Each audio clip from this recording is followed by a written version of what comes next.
국민의힘 윤석열 후보가 선대위 해산을 전격 발표했습니다. 윤 후보는 모두 자신의 책임이라고 고개를 숙였고 합류 한 달 만에 결별한 김종인 위원장은 당분간 윤 후보를 도울 의향이 없다고 못 박았습니다. 네, 국민의힘이 선대위 해산을 발표한 날 더불어민주당 이재명 대선 후보는 보란듯 이낙연 전 대표와 함께 광주를 찾았습니다. 민주당 후보 선대위는 선거 기여도를 지방선거 공천에 반영하되 조직은 더 축소하기로 했습니다. 어젯밤까지 확인된 코로나19 신규 환자는 3,400여 명으로 오늘 신규 확진자는 4,000명대에 이를 걸로 보입니다. 방역 패스 확대 필요성을 강조한 정부는 상황이 나아지면 그 대상을 축소하겠다며 수위를 낮췄습니다. 네, 문 대통령이 강원도의 최전방을 찾은 날 북한은 올해 첫 무력 시위를 강행했습니다. 문 대통령은 남북관계 정체를 우려하면서도 대화의 끈은 놓지 않겠다고 밝혔습니다. 서울역을 떠나 부산역으로 가던 KTX 산천 열차가 충북 영동터널 부근에서 탈선했습니다. 터널 안에서 뭔가에 부딪히면서 객차 한 량이 탈선한 걸로 보이는데 승객 7명이 다쳤습니다. 일본군 성노예 문제의 진실을 알리기 위해 시작한 수요 시위가 모레로 30년이 됩니다. 하지만 보수단체가 시위 장소를 선점해서 역사적인 30년 행사는 소녀상 앞이 아닌 다른 곳에서 치르기로 했습니다. 시청자 여러분 안녕하십니까? 1월 6일 굿모닝 YTN 시작합니다. 네, 국민의힘 윤석열 후보가 선대위를 전면 해산하고 청년층을 내세운 실무형 선대본부를 꾸리겠다고 밝혔습니다. 네, 윤 후보는 선대위를 둘러싼 모든 논란은 자신의 잘못이라고 고개를 숙였습니다. 엄윤주 기자입니다. 선대위 개편을 두고 숙고에 들어갔던 국민의힘 윤석열 후보가 이틀 만에 모습을 드러냈습니다. 먼저 선대위와 당을 잘 이끌지 못한 건 자신의 책임이라며 고개를 숙였습니다. 다 모두 오롯이 후보인 제 책임입니다. 그리고 제 가족과 관련된 문제로도 국민 여러분께 심려를 끼쳐드려 죄송합니다. 그러면서 메머드, 항공모함으로 불린 기존 선대위는 전격 해산하고 철저한 실무형 선거대책본부로 탈바꿈하겠다고 밝혔습니다. 특히 새로운 선대본부에서는 2030 청년층이 주도적으로 뛸 수 있도록 전면에 내세우기로 했다고 강조했습니다. 철저한 실무형 선거대책본부를 구성하겠습니다. 실력 있는 젊은 실무자들이 선대본부를 끌고 나가도록 하겠습니다. 회견에 앞서 윤핵관으로 지목돼 온 권성동, 윤한홍 의원은 당직과 선대위직에서 물러나며 윤 후보의 결심에 길을 터줬습니다. 지지율이 많이 떨어져서 정권 교체를 바라는 국민들께서 많이 실망하고 계시거든요. 그래서 이제는 후보가 중심이 된 그런 선거 체제를 갖추고 후보가 저 낮고 겸손한 자세로. 기존 선대위에서 총괄특보 단장을 맡았던 권영세 의원이 새롭게 출범할 선대본부 수장과 사무총장을 겸임하고 정책본부장은 원희룡 전 선대위 정책총괄본부장이 계속 맡기로 했습니다. 조직본부는 따로 두지 않고 사무총장이 관장하기로 해 사실상 3본부 체제로 선거를 치른다는 방침입니다. 절대로 다시 이렇게 방만한 조직으로 이렇게 확대시키지는 않을 것이다라는 점은 분명하게 말씀드릴 수 있습니다. 대선을 2달 앞두고 선대위 해산이라는 초강수를 던진 윤석열 후보. 최대한 빨리 새로운 조직과 인선을 정비해 선거 운동에 매진한다는 계획인데 이 승부수로 과연 지지율 반등을 이뤄낼 수 있을지 이목이 쏠립니다. YTN 엄윤주입니다.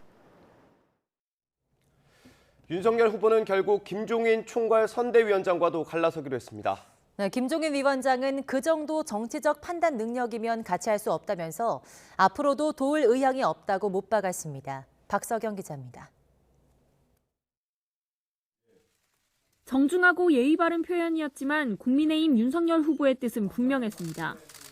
김종인 총괄 선대위원장과 계속 함께 가진 않겠다는 겁니다.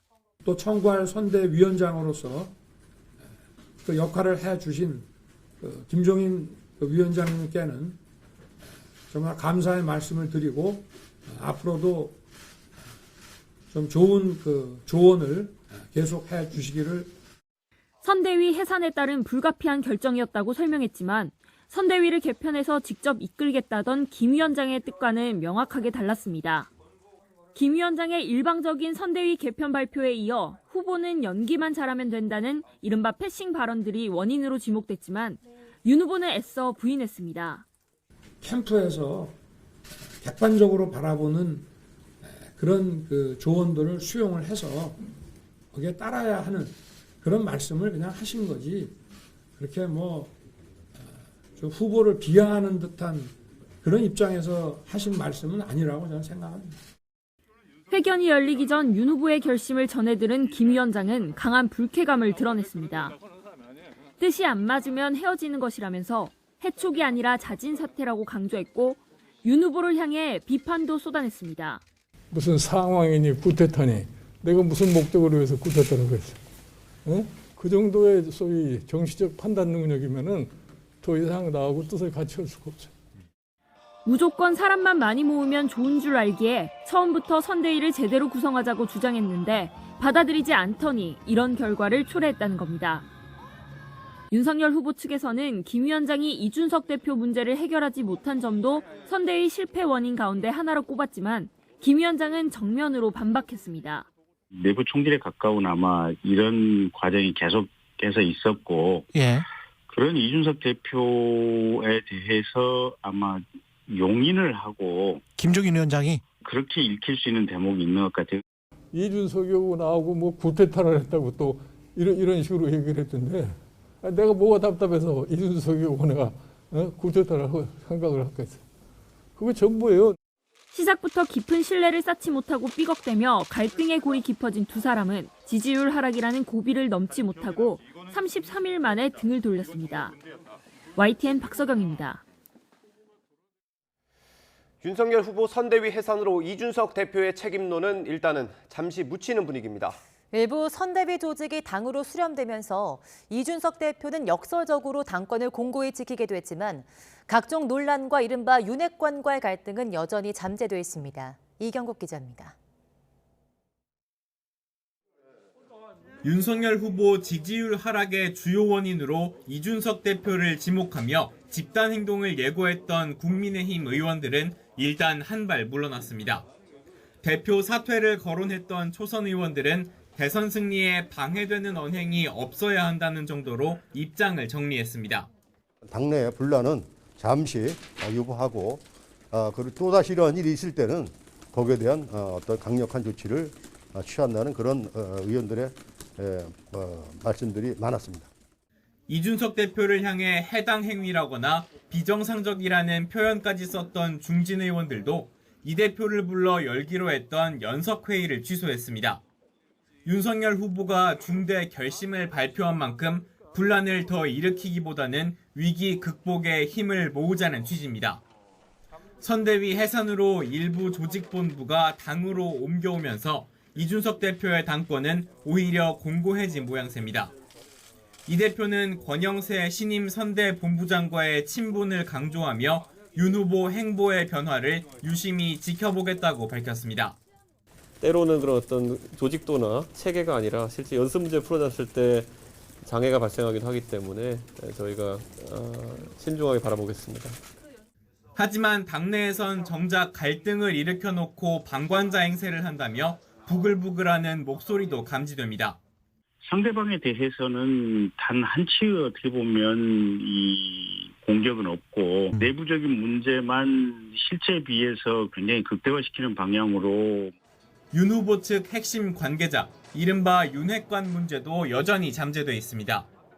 윤 후보는 최측근 인사들이 모두 물러났다며 논란을 일축했지만 일단 그 자리에서 물러나면은 또 자기 나름대로 뛸 수밖에 없는 것이고 이 선거대책기구에 어떤 영향을 주거나 하기는 현실적으로 불가능합니다. 외곽에서 어떤 형태로든 영향을 미칠 거라는 분석이 나옵니다. 아니 선대위를 그렇게 운영을 해왔는데 우리 누구한테 그런 책임을 져가는 별의별 소리를 그 측근들이 다 많이 해대는데 그런 식으로 해가지고는 선거를 승리로 가져갈 수 없어요. 여기에 김종인 위원장을 포함해 선대위에서 실권을 내려놓은 사람들의 비판이 다시 윤 후보를 향한다면 선대위 해산은 오히려 독이 될 수도 있다는 우려도 적지 않습니다. YTN 이경국입니다. 국민의힘이 선대위 해산을 발표한 날 민주당 이재명 후보는 보란듯이 이낙연 전 대표와 함께 광주를 찾았습니다. 여당은 코로나19 피해 보상을 위한 신년 추가 경정 예산 논의를 촉구하면서 정부와 야당을 압박하고 나섰습니다. 보도에 조성호 기자입니다. 민주당 이재명 후보가 이낙연 전 대표와 나란히 광주 김대중 컨벤션 센터의 모습을 드러냅니다.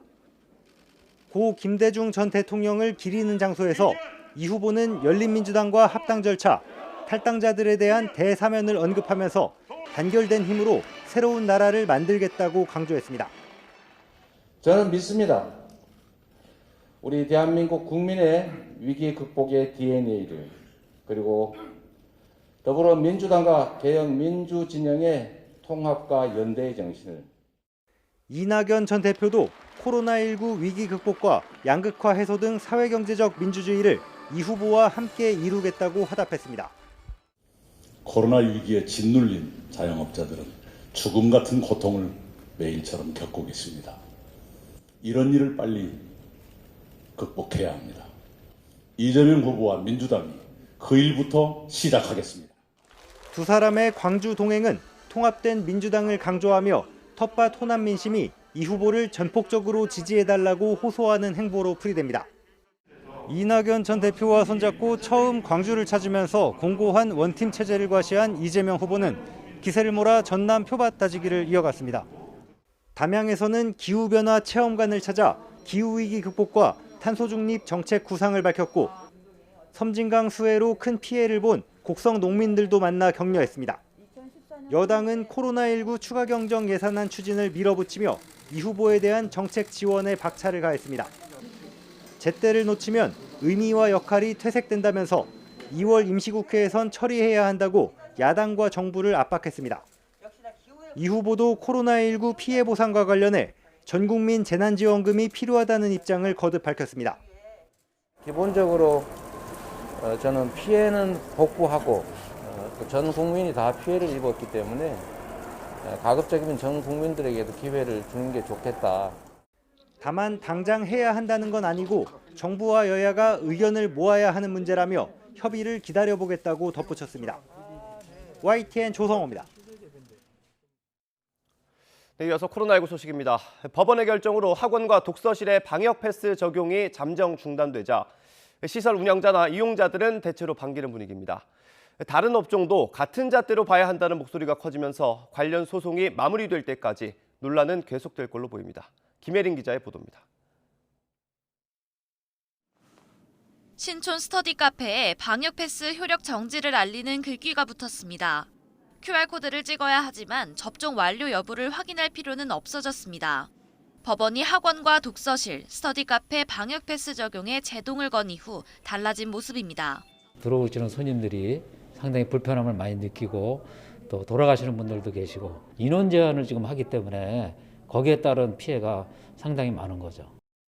친구들이 접종을 안 받았다 했었으면 그 면접 스터디를 준비할 공간이 많이 없었습니다. 근데 이제는 패스가 적용이 된다면 누구든지 스터디 카페를 이용할 수 있고 감염에 대한 위험이 좀 약간 걱정이 돼요. 왜냐하면 제가 임용고시를 준비하고 있는데 시험에 대한 제한이 있을 거라.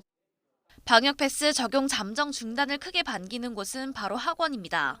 갑작스럽게 어떤 그 방역 패스가 적용이 된다라고 했을 때는 학생들이 굉장히 불안했습니다. 부작용이 발생을 했을 때 학생들에게서는 어떤 학교 시험이라든지 이런 부분들에서 치명적인 어떤 그 손실을 볼 수가 있기 때문에 백신 2차까지 맞은 입장이지만 그런 것들이 없어짐으로 인해서 백신 안 맞은 사람들도 더 공부를 집중할 수 있고 편하게 이용할 수 있는 것에 대해서 긍정적으로 생각합니다. 아직 본안 소송이 남아있기 때문에 안심하긴 이릅니다. 정부가 청소년 백신 접종을 적극 확대한다고 밝혔지만 부담스럽다고 생각하는 사람들이 적지 않습니다. 거의 반강제적으로 학원 때문에 맞춘 부모들이 되게 많았었거든요. 저희는 학원에 못 다니는 한이 있어도 좀 더 안정성이 확보됐을 때 맞춰 하고 너무 강제적으로 하는 것 같아서. 이번 결정 대상 업종 외에 다른 업종에 대한 백신 패스 적용도 철회해야 한다는 목소리도 벌써 나옵니다. 자영업의 상징과 같은 식당이 대표적입니다. 기본권을 다 침해하니까 철회는 해야 되는 게 맞는 것 같아요. 어차피 식당에서 밥을 안 먹으면은 호텔 가서 술 먹고 있거든요. 이러나 저러나 위험한 건 똑같은데 죽는 건 자영업자밖에 없으니까요. 이번 법원 결정은 말 그대로 방역 패스 적용의 잠정 중단입니다.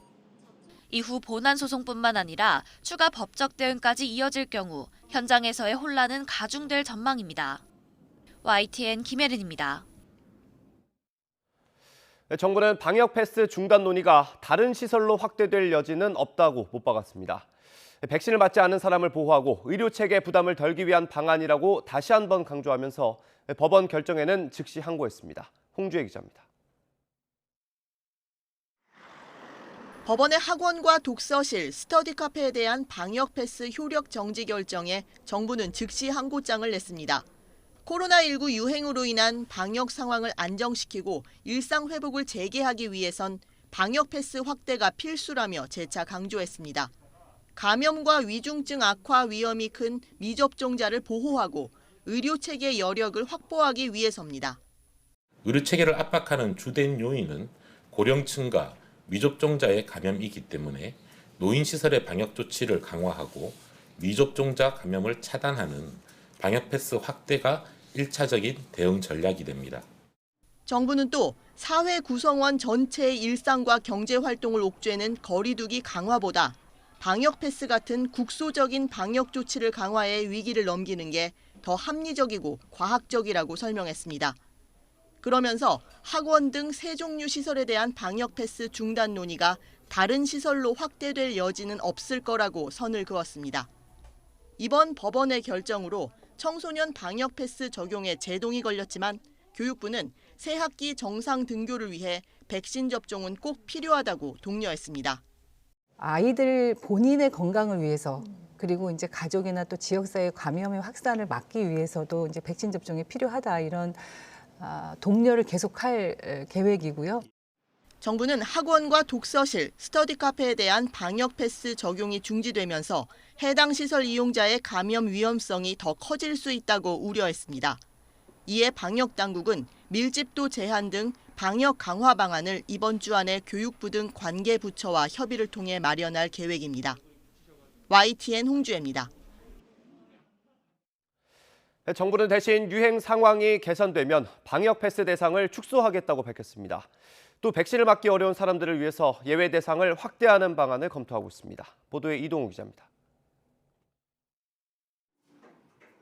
학원과 독서실 등에 대한 방역 패스 효력 정지와 관련해 정부는 방역 패스가 중요한 방역 전략임을 강조하면서도 방역 패스 적용 예외 대상을 확대하는 등 개선 방안을 마련하겠다고 밝혔습니다. 임신부나 기저질환자 등 백신 접종이 사실상 어려운 사람들까지 식당과 마트 등 이용에 제한을 두는 것은 불합리하다는 목소리가 높기 때문입니다.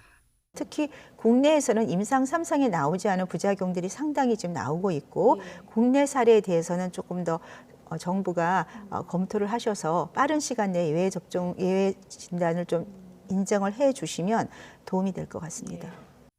정부는 이에 따라 전문가들과 함께 방역 패스 예외 범위를 계속 조정해 나가겠다고 밝혔습니다. 법원의 효력 정지 결정으로 방역 패스를 둘러싼 논란이 재점화되자 정부는 일상 회복을 위해 방역 패스 확대는 불가피하다고 강조했습니다. 다만 유행 상황이 개선되면 방역 패스를 축소할 것이라며 조금만 더 참여해 달라고 호소했습니다.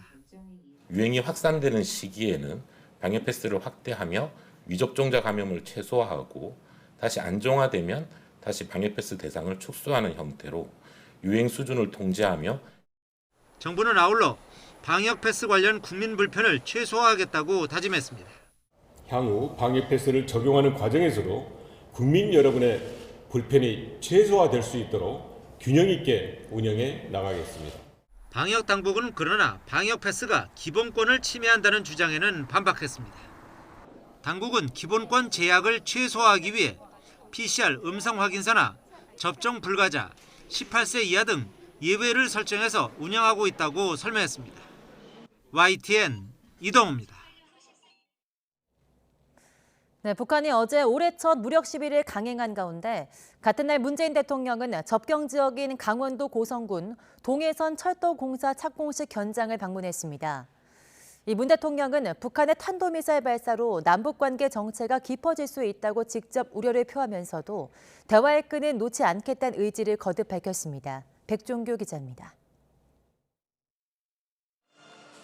문재인 대통령이 접경 지역을 찾기로 한 날 아침, 북한은 보란 듯이 탄도미사일을 동해상에 쏘아 올렸습니다.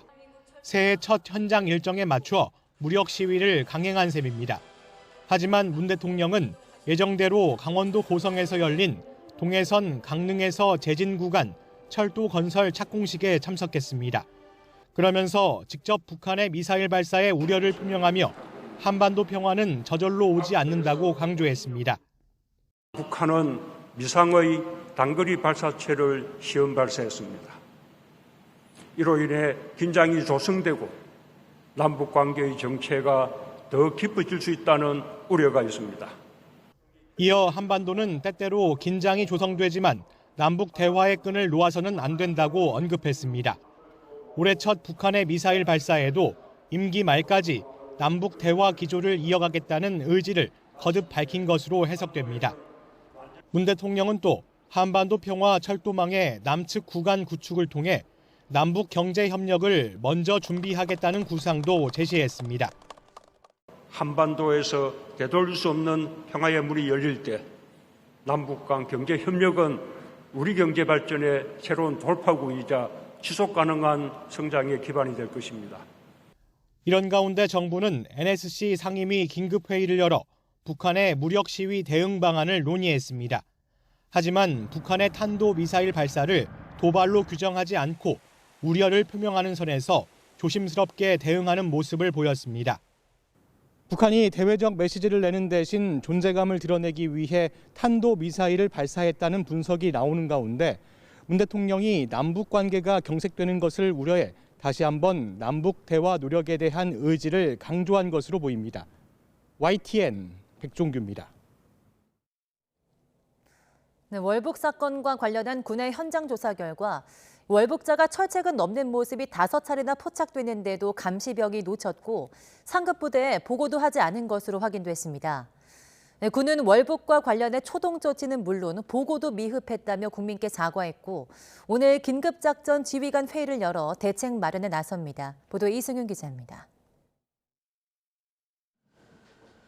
합동참모본부 전비태세 검열실의 조사 결과 최전방부대 경계태세의 허점이 곳곳에서 확인됐습니다. 지난 1일 저녁 6시 36분에 동부전선 GOP 최전방 경계부대 일반전초 감시카메라 세대에 월북자가 철책을 넘는 장면이 5차례나 잡혔는데도 감시병은 모두 인지하지 못했습니다. 탈북민이 철책을 넘는 장면이 포착돼 팝업창이 여러 번 떴는데도 감시병이 중대상황실 화면 구성을 대대와 공유하려고 재구성하다 놓친 겁니다. 더욱이 감시병은 영상 저장 서버를 실제 시간과 하루 2차례 동기화하지 않아 엉뚱한 시간대의 영상을 재생해 본 뒤 특이 상황이 아니라고 판단한 것으로 드러났습니다. 또 1일 저녁 6시 36분에 월북자가 철책을 넘는 과정에서 과학화 경계 시스템에 경고음이 울려 소대장 등 6명의 초동조치조가 현장에 출동했지만 특이사항을 발견하지 못했습니다. 남쪽 철책엔 월북자의 패딩 깃털이 붙어 있었고 북쪽 철책 너머엔 발자국이 남아 있었는데도 발견하지 못한 겁니다. 철책 현장 확인 시 이상 징후를 발견하지 못했습니다. 해당 대대의 지휘통제실장은 감시 센서가 울렸던 사실을 상급부대와 대대장에게 보고조차 하지 않았습니다. 이 때문에 GOP 대대장은 1일 저녁 9시 17분에 열상 감시 장비로 월북자를 발견했을 때 귀순 가능성을 염두에 두고 초기 작전을 실시한 것으로 확인됐습니다. 합참 조사 결과 1일 낮 12시 51분에 민간인 통제초소 관리중대 상황실에서 월북자를 발견해 경고 방송을 했고 이에 월북자는 민통초소를 우회해 사각지대를 거쳐 이동한 것으로 추정됩니다. 동부전선에서 발생한 월북 상황에 대해 국민 여러분께 송구하다는 말씀을 드립니다. 문재인 대통령은 군의 경계 실패는 중대 문제라며 경계태세 특별점검을 지시했습니다. 이에 따라 합참은 오늘 긴급작전지휘관 회의를 여는 한편 경계작전 향상을 위한 특별기간을 운영하고 다음 달부터 경계작전 실태를 현장 점검하기로 했습니다. YTN 이승윤입니다. 서울역을 출발해 부산역으로 향하던 KTX 산천 열차가 충북 영동터널 부근에서 탈선했습니다. 터널 안에서 뭔가에 부딪히면서 객차 한 량이 탈선한 것으로 보이는데 승객 7명이 다쳤습니다. 이상호 기자입니다. KTX 산천 열차가 영동 터널 안으로 진입합니다. 갑자기 열차 창문 밖에서 마찰로 인해 생긴 것으로 보이는 불꽃이 사방으로 튑니다. 객실 창문과 출입구 유리창은 산산조각나고 선반이 물건 등이 떨어지면서 객실 안은 난장판으로 변했습니다. 동력차 2량과 객실 8량으로 구성된 고성열차의 4번째 객차가 선로를 이탈한 것입니다. 열차가 덜덜덜덜 떨리더니 돌 튀는 소리가 막 들리고 터널 안에 들어갔는데 이제 불꽃이 막 이르면서 연기도 나고 그래가지고 뭐지 했는데 나중에 열차 멈추고 보니까 창문이 옆에 다 깨지고. 서울역을 출발해 부산으로 향하던 사고 열차에는 승객 300명이 타고 있었습니다. 유리 파편 등에 맞아 7명이 다쳤지만 다행히 중상자는 없었습니다. 119 구조대의 도움을 받아 KTX에서 빠져나온 승객들은 비상열차를 이용해 인근역으로 이동했습니다. 제 뒤로 보이는 것이 사고가 난 KTX 열차입니다. 현재 KTX는 고가 철로 위에 정차 있는데 승객들은 대체 열차로 이동한 상태입니다. 코레일은 열차가 터널을 지나다 뭔가에 부딪혀 사고가 발생한 것으로 보인다고 밝혔습니다. 항공철도사고조사위원회가 정확한 사고 원인 조사를 시작했습니다. 사고 원인은 터널 내 미상의 물체와 부딪히며 발생한 것으로 추정되며 정확한 원인은 항공철도사고조사위원회에서 조사할 예정입니다. 사고 여파로 후속 KTX 열차 운행이 잇따라 취소되거나 지연되는 등 이용객들이 큰 불편을 겪었습니다. 이와 별도로 사고 발생 40여 분이 지난 뒤에야 소방당국의 구조 신고가 접수돼 코레일 측이 늑장 대응을 한 것이 아니냐는 비판도 나오고 있습니다. YTN 이성호입니다. 일본군 성노예제 문제의 진실을 알리고 일본의 반성과 사과를 요구하는 수요 시위가 모레면 30주년을 맞이합니다.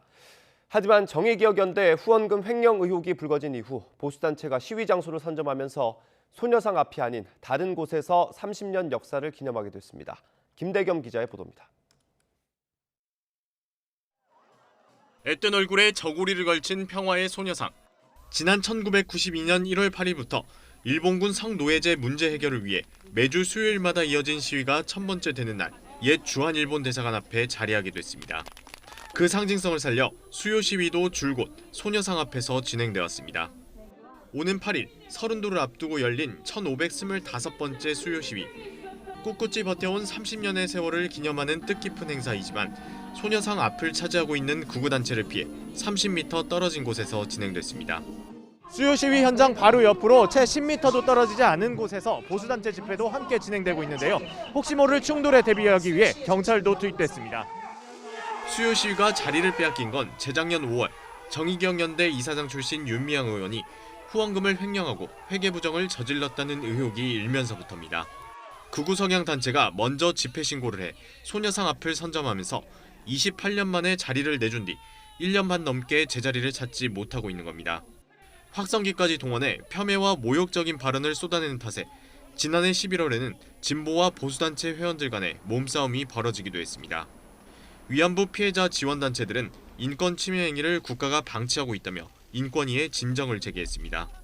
일본군 위안부 문제 해결 운동 자체를 폄훼하고 말살하려는 시도로 지금 지속적으로 옆에서 엄청난 방해와 불법 행위를 자행하고 있습니다. 겹겹이 쌓인 시간 속에 수요 시위는 많은 변화를 일으켰습니다. 지난 1999년 미국에서 일본군 위안 문제 해결에 대한 결의안이 상하원을 통과했고 1년 뒤 일본군 성노예 문제를 국제 민간법정으로 가져가 국제적 관심을 끌어냈습니다. 지난해 1월에는 고 배춘희 할머니 등 12명이 일본 정부를 상대로 낸 손해배상 소송에서 8년 만에 승소 판결을 받아내기도 했습니다. 고통을 많이 받았어요.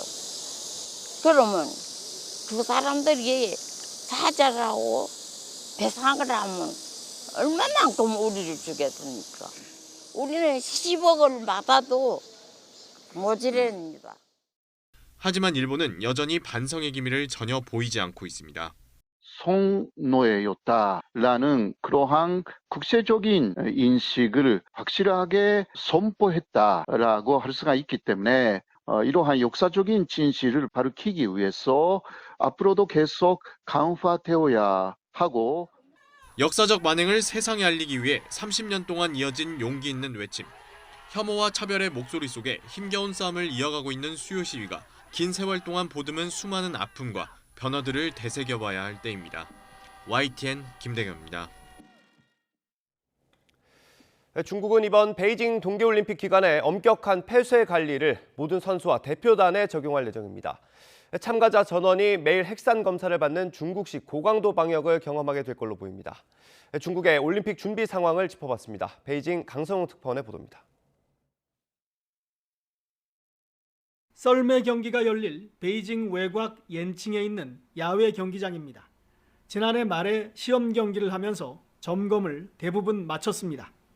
경기장 주변 곳곳에 현수막이 내걸리고 임시 핵산 검사장도 설치됐습니다. 在华期间，每天都要进行核酸检测，而且你要是被判定为密接，从你判定为密接那天起，连续7天要每天进行2次的核酸检测。 개폐막식과 컬링, 아이스하키 경기가 열리는 베이징 시내 경기장 주변은 출입 통제가 시작됐습니다. 뒤로 보이는 곳이 베이징 동계올림픽의 개막식이 열리게 될 냐오차오 경기장입니다. 이 냐오차오는 중국말로 새의 둥지라는 뜻인데 지난 2008년 베이징 하계올림픽 때 주 경기장으로 썼던 곳입니다. 선수와 대회 관계자들은 대회 기간 내내 경기장과 숙소 등을 일체 벗어날 수 없습니다. 이른바 폐쇄 관리라는 중국 당국의 엄격한 방역 정책에 따른 겁니다. 입국도 베이징의 지정 공항으로만 할 수 있는데 이번 주부터 적용되기 시작했습니다. 공항과 경기장 간 이동은 지정 버스로만 가능하고 이를 위해 전용 차로까지 설치됐습니다. 中国的这个管控措施是非常严格的，我认为疫情是不会影响我们2022年冬奥会的顺利举办。 개막 한 달을 앞두고 시진핑 국가주석까지 주요 경기장을 직접 찾아 준비 상황을 점검했습니다. 하지만 미국과 동맹국들의 외교적 보이콧과 코로나19 때문에 축제 분위기는 어렵게 됐습니다. 국가 정상급이 참석을 약속한 나라는 아직 러시아와 몽골 그리고 아르헨티나 정도입니다. 베이징에서 YTN 강성웅입니다. 네, 전해드린 것처럼 베이징 동계올림픽이 어느새 한 달 앞으로 다가왔습니다. 목표 성적을 금메달 한두 개로 낮췄지만 선수들은 자신의 목표가 중요하다면서 부담 없이 도전하겠다는 각오를 다졌습니다. 보도에 이지은 기자입니다. 베이징 동계올림픽을 한 달 앞두고 출사표를 던지는 자리. 대한체육회는 금메달 한두 개라는 소박한 목표를 세웠습니다. 뒀다면 좋죠. 그러나 저희가 여러 가지 상황을 고려할 때 합리적인 숫자다 이렇게 생각을 하고 어두운 전망에도 선수들은 오히려 부담 없이 도전하겠다며 자신감을 나타냈습니다. 목표를 한두 개가 잡았다고 해서 저희가 메달을 못 따고 하는 것이 아니기 때문에 오히려 저희는 부담감을 느끼지 않고 저희가 할 것에 집중하면 된다고 생각해서 그렇게 설정된 목표는 사실 선수들한테는 크게 의미가 없다고 생각을 하고 본인 스스로 어떤 목표를 세우고 어떤 목표를 달성하고 싶은지 그게 가장 중요하다고 생각합니다. 효자 종목 쇼트트랙은 최근 심석희 사태로 내용을 겪었지만 분위기는 밝습니다. 최근 이제 쇼트트랙이 많이 부진하다는 말이 좀 많았었는데 이번 베이징 동계올림픽에서 역시 대한민국은 쇼트트랙이다라는 말을 들을 수 있게 선수들 모두가 잘 준비를 하고 있으니까 분위기가 안 좋을 거라고 예상을 많이들 하신다고 하는데 정말 걱정했던 거랑 다르게 저희 쇼트트랙 대표팀 안의 분위기는 훨씬 좋고 불안 요소인 중국의 홈터스에도 대비하고 있다고 밝혔습니다. 중국 현장에서의 경기 사실 선수들도 엄청 긴장을 하고 있는 상태예요. 아예 조금의 실격의 여지도 주지 않는 그런 경기를 하려고 좀 더 치밀하게 준비를 하고 있습니다. 꽁꽁 닫아둔 문을 연 진천선수촌은 손님 맞이를 위해 PCR 검사에 이어 신속 진단키트까지 동원했습니다. 도쿄올림픽에 이어 두 번째로 코로나19 상황에서 열리는 베이징 올림픽. 어려움 속에서도 후회 없는 도전을 위해 구슬땀을 흘리는 우리 대표팀은 이달 말 결전의 땅으로 향합니다. YTN 이지은입니다. 네, PGA 투어 임성재가 내일 새벽 하와이에서 개막하는 새해 첫 대회 출전을 앞두고 국내 언론과 온라인 화상 인터뷰를 가졌습니다. 이민년 자신의 해를 맞은 호랑이띠 임성재는 세계 랭킹 20위 진입이 올해 목표라고 했는데요. PGA 투어는 임성재를 이번 대회 출전 선수 중 당당히 우승 후보 9위로 꼽았습니다. 보도에 김상희 기자입니다. 한 달 남짓 달콤한 국내 휴식을 마치고 투어에 복귀한 임성재는 차분한 마음으로 꾸준한 성적을 내겠다고 각오를 밝혔습니다. 세계 랭킹을 20위 안으로 끌어올려 유지하겠다는 구체적인 도전 계획도 세웠습니다. 제가 지금 세계 랭킹 26인데 조금씩 올라가서 20위 안에 계속 유지했으면 좋겠고 마지막 최종 목표는 투어 챔피언십 나가는 게 제가 최종 목표로 잡았습니다. 새해 첫 대회는 지난해 우승 트로피를 들어올린 선수 39명만 초대받는 왕중왕전 성격의 대회입니다. 지난해 10월 슈라이너스 칠드런스 오픈에서 짜릿한 역전 우승으로 출전 자격을 얻은 임성재는 PGA가 뽑은 이번 대회 파워 랭킹, 즉 우승 후보 9위에 올랐습니다. 공동 5위를 차지한 지난해와 같은 코스에서 열려 자신감은 넘치지만 짧은 퍼팅 보완이 새해 성적을 좌우할 것이라고 말했습니다. 샷은 컨디션 좋을 때는 많이 붙지만 그거에 비해서 좀 퍼팅을 많이 놓치는 것 같은데 아무래도 그런 퍼팅 연습, 3m, 4m 안쪽 연습을 많이 해야 될 것 같아요. 지난해 5월 AT&T 바이런 넬슨에서 감격의 PGA 첫 우승을 달성한 이경훈도 처음으로 왕중왕전에 출전합니다. 작년에 진짜 성공적인 한 해를 보냈는데 그래도 좀 부족한 부분이 좀 보여서 제가 일관성이라든지 이런 게 조금 떨어지는 게 있는 것 같아서 그런 거를 좀 보완하려고 아이언 연습도 많이 하고. 지난해 한국 선수 가운데 가장 빠른 1월에 우승했던 김시우도 4년 만에 출사표를 던져 이번 왕중왕전에는 역대 가장 많은 3명의 한국 선수가 경기를 펼치는 뿌듯한 장면을 예고하고 있습니다. YTN 김사익입니다. 오늘 아침은 어제보다 추위가 덜합니다. 현재 서울 기온은 영하 4.6도로 어제보다 3도가량 높게 출발하고 있는데요. 낮 기온은 영상 4도까지 올라서 오늘은 종일 예년보다 1에서 2도가량 높게 보이겠습니다. 하지만 오늘은 미세먼지가 또다시 말썽을 부리겠습니다. 현재 중서부와 또 전북 지역을 중심으로 공기가 탁한데요. 오늘은 수도권과 충청, 대구는 종일 미세먼지 농도 나쁨, 영서와 광주, 전북은 오전 한때 먼지 농도가 짙게 나타나겠습니다. 먼지만 아니라면 오늘 전국 하늘은 대체로 맑겠습니다. 다만 어제부터 남부지방에 내린 눈비가 얼며 도로 곳곳이 빙판을 이룰 것으로 보이니까요. 출근길 교통안전에 주의하시기 바랍니다. 오늘은 예년 이맘때 기온을 보이면서 큰 추위는 없겠습니다. 현재 서울 기온은 영하 4.6도, 대전 영하 4.1도, 광주 영상 1.2도로 어제보다 2에서 6도가량 높습니다. 낮 기온도 서울 4도, 광주 7도, 부산 11도로 어제보다 2에서 4도 높겠습니다. 다가오는 주말에는 기온이 더 올라서 당분간 추위 걱정은 없겠습니다. 맑은 날씨 속에 수도권과 동쪽 지역에는 계속해서 건조특보가 발효 중입니다.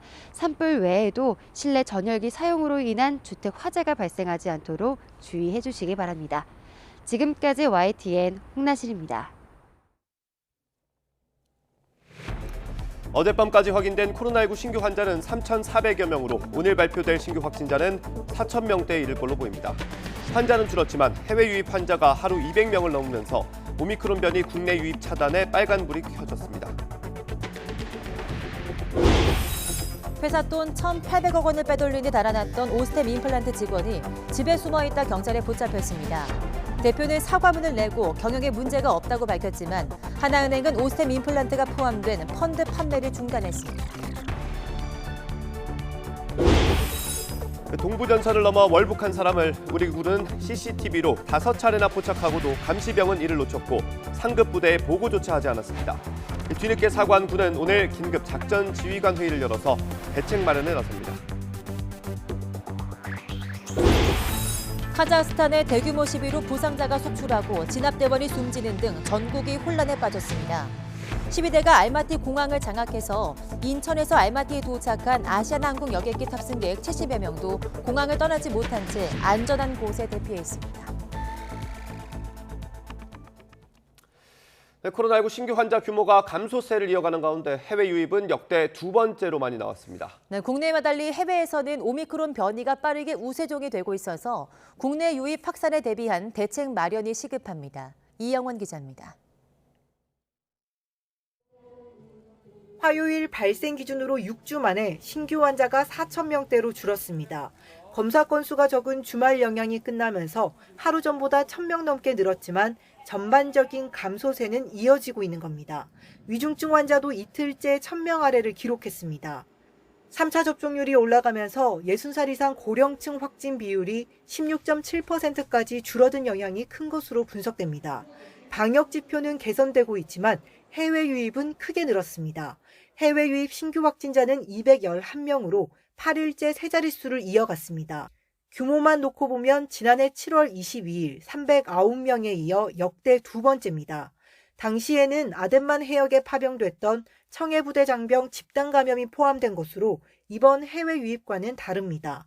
국내와 달리 해외에서는 오미크론 변이가 빠르게 우세종이 되고 있는 만큼 유입 확산에 따른 대책 마련이 시급한 상황입니다.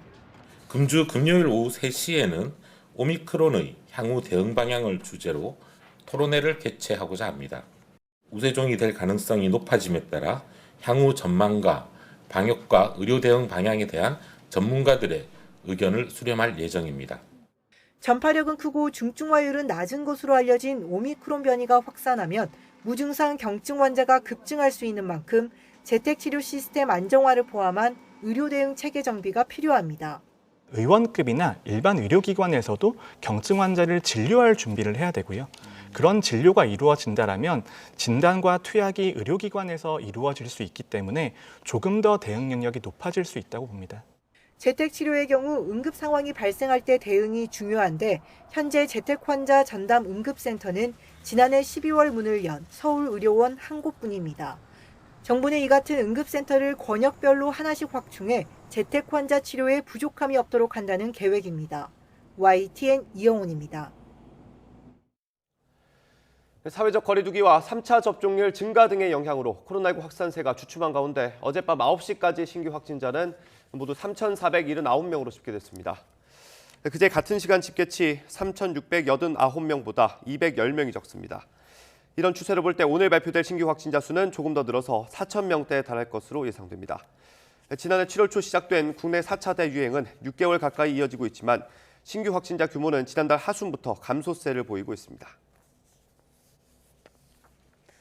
정부가 화이자에 먹는 코로나19 치료제 팍스로비드 40만 명분에 대한 추가 계약을 체결했습니다. 이에 따라 정부가 확보한 코로나19 먹는 치료제는 미국 화이자의 팍스로비드 76만 2천 명분과 미국 머크의 몰누피라비르 24만 2천 명분 등 모두 100만 4천 명분입니다.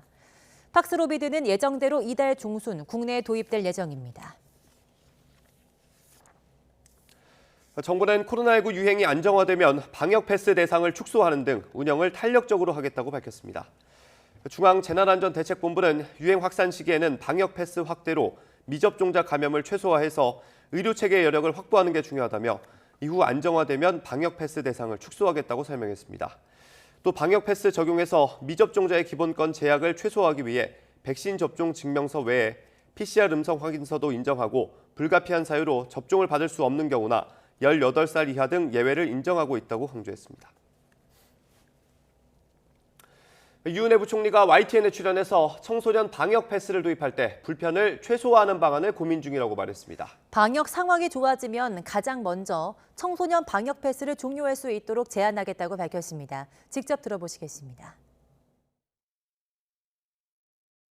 학원 같은 경우에는 이제 한 달에 한 번씩만 백신 접종 그 확인서를 이제 가져오면 되는 것으로 한다든지, 그러니까 실행 방안에 대해서는 다양한 현장의 요구들을 좀 수렴해서 불편함을 최소화시킬 수 있도록 그렇게 좀 세심하게 현장의 실행 방안들을 마련하고 있는 중에 이제 어제 그런 발표가 나왔는데요. 좀 당황스러우셨겠어요. 예, 이제 좀 예상하지 못했던 일이긴 한데 일상 회복을 다시 좀 시작할 수 있는 단계. 그래서 방역 당국 전체가 조금은 이 방역 패스제를 완화할 수 있는 시기라고 전체적으로 같이 판단을 해서 그럴 때에 이제 청소년 방역 패스는 우선적으로 좀 종료할 수 있도록 그렇게 적극적으로 제안을 할 계획입니다. 알겠습니다. 오미크론 변이 확산으로 의료 시스템의 부담이 커지면서 세계 각국이 대책 마련에 나섰습니다. 영국을 포함해 일부 국가는 시간이 오래 걸리는 PCR 검사 대신 신속 항원 검사를 도입하기로 했고, 프랑스는 보건업계 종사자의 경우 무증상이면 코로나19에 걸려도 격리 없이 일을 할 수 있도록 했습니다. 보도에 이동원 기자입니다. 연일 20만 명이 넘는 하루 신규 확진자가 나오고 있는 영국의 경우 자가 격리자가 100만 명을 넘을 것으로 추산됩니다. 이로 인해 의료와 교통, 교육 등 사회 기반 서비스에서 차질을 빚자 영국 정부는 오는 11일부터 코로나19 검사 기준을 완화하기로 했습니다. From next Tuesday in England, if you test positive on a lateral flow device, you should just record that result on gov.uk and begin self-isolating. 지금은 PCR 검사를 통해 양성 판정을 받은 후 일주일간 의무 격리를 하는데 최근 검사가 폭증하면서 결과를 받기까지 시간이 걸려 그만큼 격리 기간이 늘어난 데 따른 것입니다. 때문에 신속 항원 검사를 통하면 40%에 이르는 무증상 확진자의 일터 복귀가 빨라질 것으로 기대하고 있습니다. 이스라엘도 PCR 검사는 60세 이상 고령자와 기저질환자 등 고위험군에 대해서만 실시하도록 지침을 바꿨습니다. 60세 미만의 건강한 사람은 확진자와 접촉했더라도 항원 검사만 받습니다. אבל אנחנו גם עכשיו נמשיך לחיות לצד הקורונה. נשמור על הבריאות וגם על שגרת חיים שפויה ככל האפשר. 프랑스는 의료진과 병원 직원, 요양사 등 보건업계 종사자의 경우 코로나19에 걸려도 증상이 없으면 격리 없이 계속 일할 수 있도록 했습니다. 다만 이는 예외적이고 일시적인 조치로 출근했을 때 동료들과 접촉을 최소화하고 백신을 맞지 않았거나 코로나19에 걸리면 중증으로 악화할 가능성이 있는 환자들과 최대한 접촉하지 말아달라고 당부했습니다. YTN 이동원입니다. 네, 홍콩이 오미크론 변이에 따른 코로나19 재확산 위기에 처하면서 8개국발 여객기 운항을 중지시키는 등 강도 높은 방역 조치를 제기했습니다. 캐리람 홍콩 행정장관은 어제 기자회견에서 오는 7일부터 미국, 영국, 캐나다, 호주 등에서 출발하는 여객기 입국을 금지한다고 밝혔습니다. 또 체육관, 술집, 가라오케, 나이트클럽, 오락시설 등을 폐쇄하고 식당 내 식사는 오후 6시부터 다음날 새벽 5시까지 금지한다고 알렸습니다. 코로나19 시기를 겪은 임신부가 낳은 아기가 대유행 이전 아기와 비교해서 운동 기능과 사회성에서 발달이 다소 느리다는 연구 결과가 나왔습니다. 영국 텔레그래프 등에 따르면 미국 컬럼비아 대학교 어빙 메디컬 센터 연구진은 2020년 3월에서 12월 뉴욕에서 태어난 아기 255명을 대상으로 코로나19가 영유아 발달에 미치는 영향을 비교 분석했습니다. 분석 결과 코로나19 시기 출생한 아기 255명의 사회성과 운동 기능의 평균 점수가 대유행 이전 같은 병원에서 태어난 아기 62명의 평균보다 다소 낮은 걸로 나타났습니다. 하지만 소통 능력이나 문제 해결 능력에서는 유의미한 차이점이 발견되지 않았습니다. 더불어민주당 이재명 대선 후보는 토론회에 잇따라 참석하며 정책 행보에 주력합니다. 이재명 후보는 오전에는 한국무역협회가 초청한 혁신기업 정책 간담회에 참석해서 한국 기업들의 혁신 제품과 기술 등을 살펴봅니다. 이 후보는 이 자리에서 코로나19와 기후환경 위기 속에서 혁신 기술을 통해 국난을 극복할 수 있다는 경제 메시지를 다시 한번 강조할 것으로 보입니다. 메머드급 선거대책위원회 전면 해산을 결정한 국민의힘 윤석열 후보가 오늘부터 공식 일정을 재개합니다.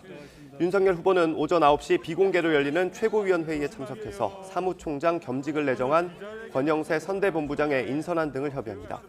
이어 국회 본관 예결위 회의장에서 열리는 의원총회에 참석해 선대위 해산을 결정한 배경과 앞으로의 행보를 결정할 예정입니다.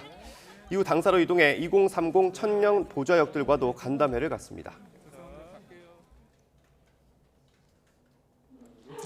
네, 거대 양당 후보 지지율이 출렁거리면서 틈새를 노리는 제3지대 후보들의 소통 확대 노력도 이어지고 있습니다. 정의당 심상정 후보는 오늘 상임선대위원회 회의를 주관한 뒤 언론 인터뷰를 진행합니다. 국민의당 안철수 후보 역시 국회에서 당 선대위 회의를 진행하고 유튜브를 통한 유권자들과 소통과 인터뷰에 주력합니다. 새로운 물결 김동연 후보는 내부 회의를 진행하면서 조만간 발표할 정책 공약을 다듬을 예정입니다. 네, 조금 전에 들어온 속보 전해드리겠습니다. 북한이 밝힌 내용입니다. 북한이 어제 극초음속 미사일을 시험 발사했다고 밝혔습니다. 700km에 떨어진 표적을 명중했다고도 언급했습니다. 어제 우리 정부가 북한이 탄도미사일 한 발을 발사했다고 발표를 했었는데 북한이 그걸 공식적으로 인정했고 극초음속 미사일을 시험 발사했다고 밝혔습니다. 700km 떨어진 표적에 명중했다고 언급하기도 했습니다. 자세한 내용은 더 들어오는 대로 전해드리도록 하겠습니다. 다음 소식입니다. 전해드린 대로 북한이 새해 들어서 처음으로 동해상에 탄도미사일을 한 발 발사했습니다. 군 당국은 이 미사일의 구체적인 재원에 대해서는 언급하지 않았지만 극초음속 미사일 등의 시험 발사 가능성이 제기되고 있습니다. 한현희 기자입니다. 아침 8시 10분쯤 북한이 자강도에서 내륙을 가로질러 동해상으로 탄도미사일 추정 발사체 한 발을 쏘아 올렸습니다. 아침에 북한이 쏜 발사체가 탄도미사일이죠? 네, 그렇습니다. 군 당국은 발사 지점만 공개했을 뿐 미사일의 정확한 재원이나 비행 거리 등은 밝히지 않았습니다. 일각에서는 지난해 9월 시험 발사했던 극초음속 미사일 화성 8형일 가능성에 무게를 두고 있습니다. 군 당국은 당시 미사일이 극초음속 미사일의 성능 기준인 마하 5 이상의 속도를 내지 못했다고 밝혔는데 이번에 성능을 높여 시험 발사했을 가능성이 높다는 겁니다. 이와 함께 지난해 10월 국방발전 전람회에서 공개된 다른 신형 미사일 가능성도 거론됩니다. 자강도라는 지역에서 한 발이 발사된 것으로 보아 신형 무기체계로 보여지는데요. 속도와 비행 성능을 좀 더 향상시킨 극초음속 미사일 2차 시험 발사 또는 국방발전 전람회에서 보여준 또 다른 신형 미사일로 추정됩니다.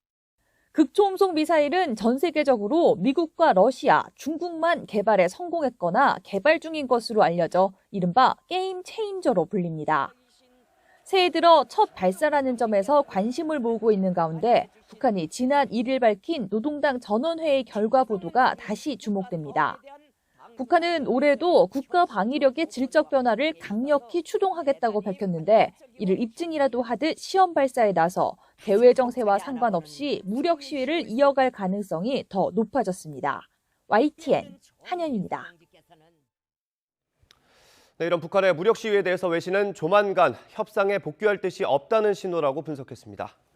AP통신은 현지 시각 5일 북한의 탄도미사일 발사 소식을 전하면서 2달여 만의 무기 발사이자 조만간 비핵화 협상에 다시 합류하는 데 관심이 없고 오히려 무기 증강에 초점을 맞추겠다는 신호라고 평가했습니다. 또 김동엽 북한대학원 대학 교수를 인용해서 북한이 이번에 극초음속 미사일이나 핵 탑재가 가능한 KN-23 미사일을 발사했을 가능성이 있다고 분석했습니다. 워싱턴 포스트는 문재인 대통령이 신년사에서 평화를 위한 마지막 시도를 약속한 지 며칠 만에 탄도미사일 발사가 이뤄졌다고 지적했습니다. 월스트리트 저널은 북한의 탄도미사일 발사 몇 시간 후에 문 대통령이 동해선 강릉 제진철도 건설 사업 착공 현장을 찾은 점을 거론하면서 문 대통령이 이번 발사로 인한 긴장 조성 우려에도 북한의 대화 복귀를 촉구했다고 전했습니다. 회사 돈 1,800억 원을 빼돌려 잠적했던 오스템 임플란트 직원이 경찰에 체포됐습니다. 자택이 있는 건물 다른 층에 숨어 있다가 잡혔는데 경찰은 이 직원이 사들인 수백억 원대 금괴와 횡령금이 어디 있는지 추적하고 있습니다. 김경수 기자입니다.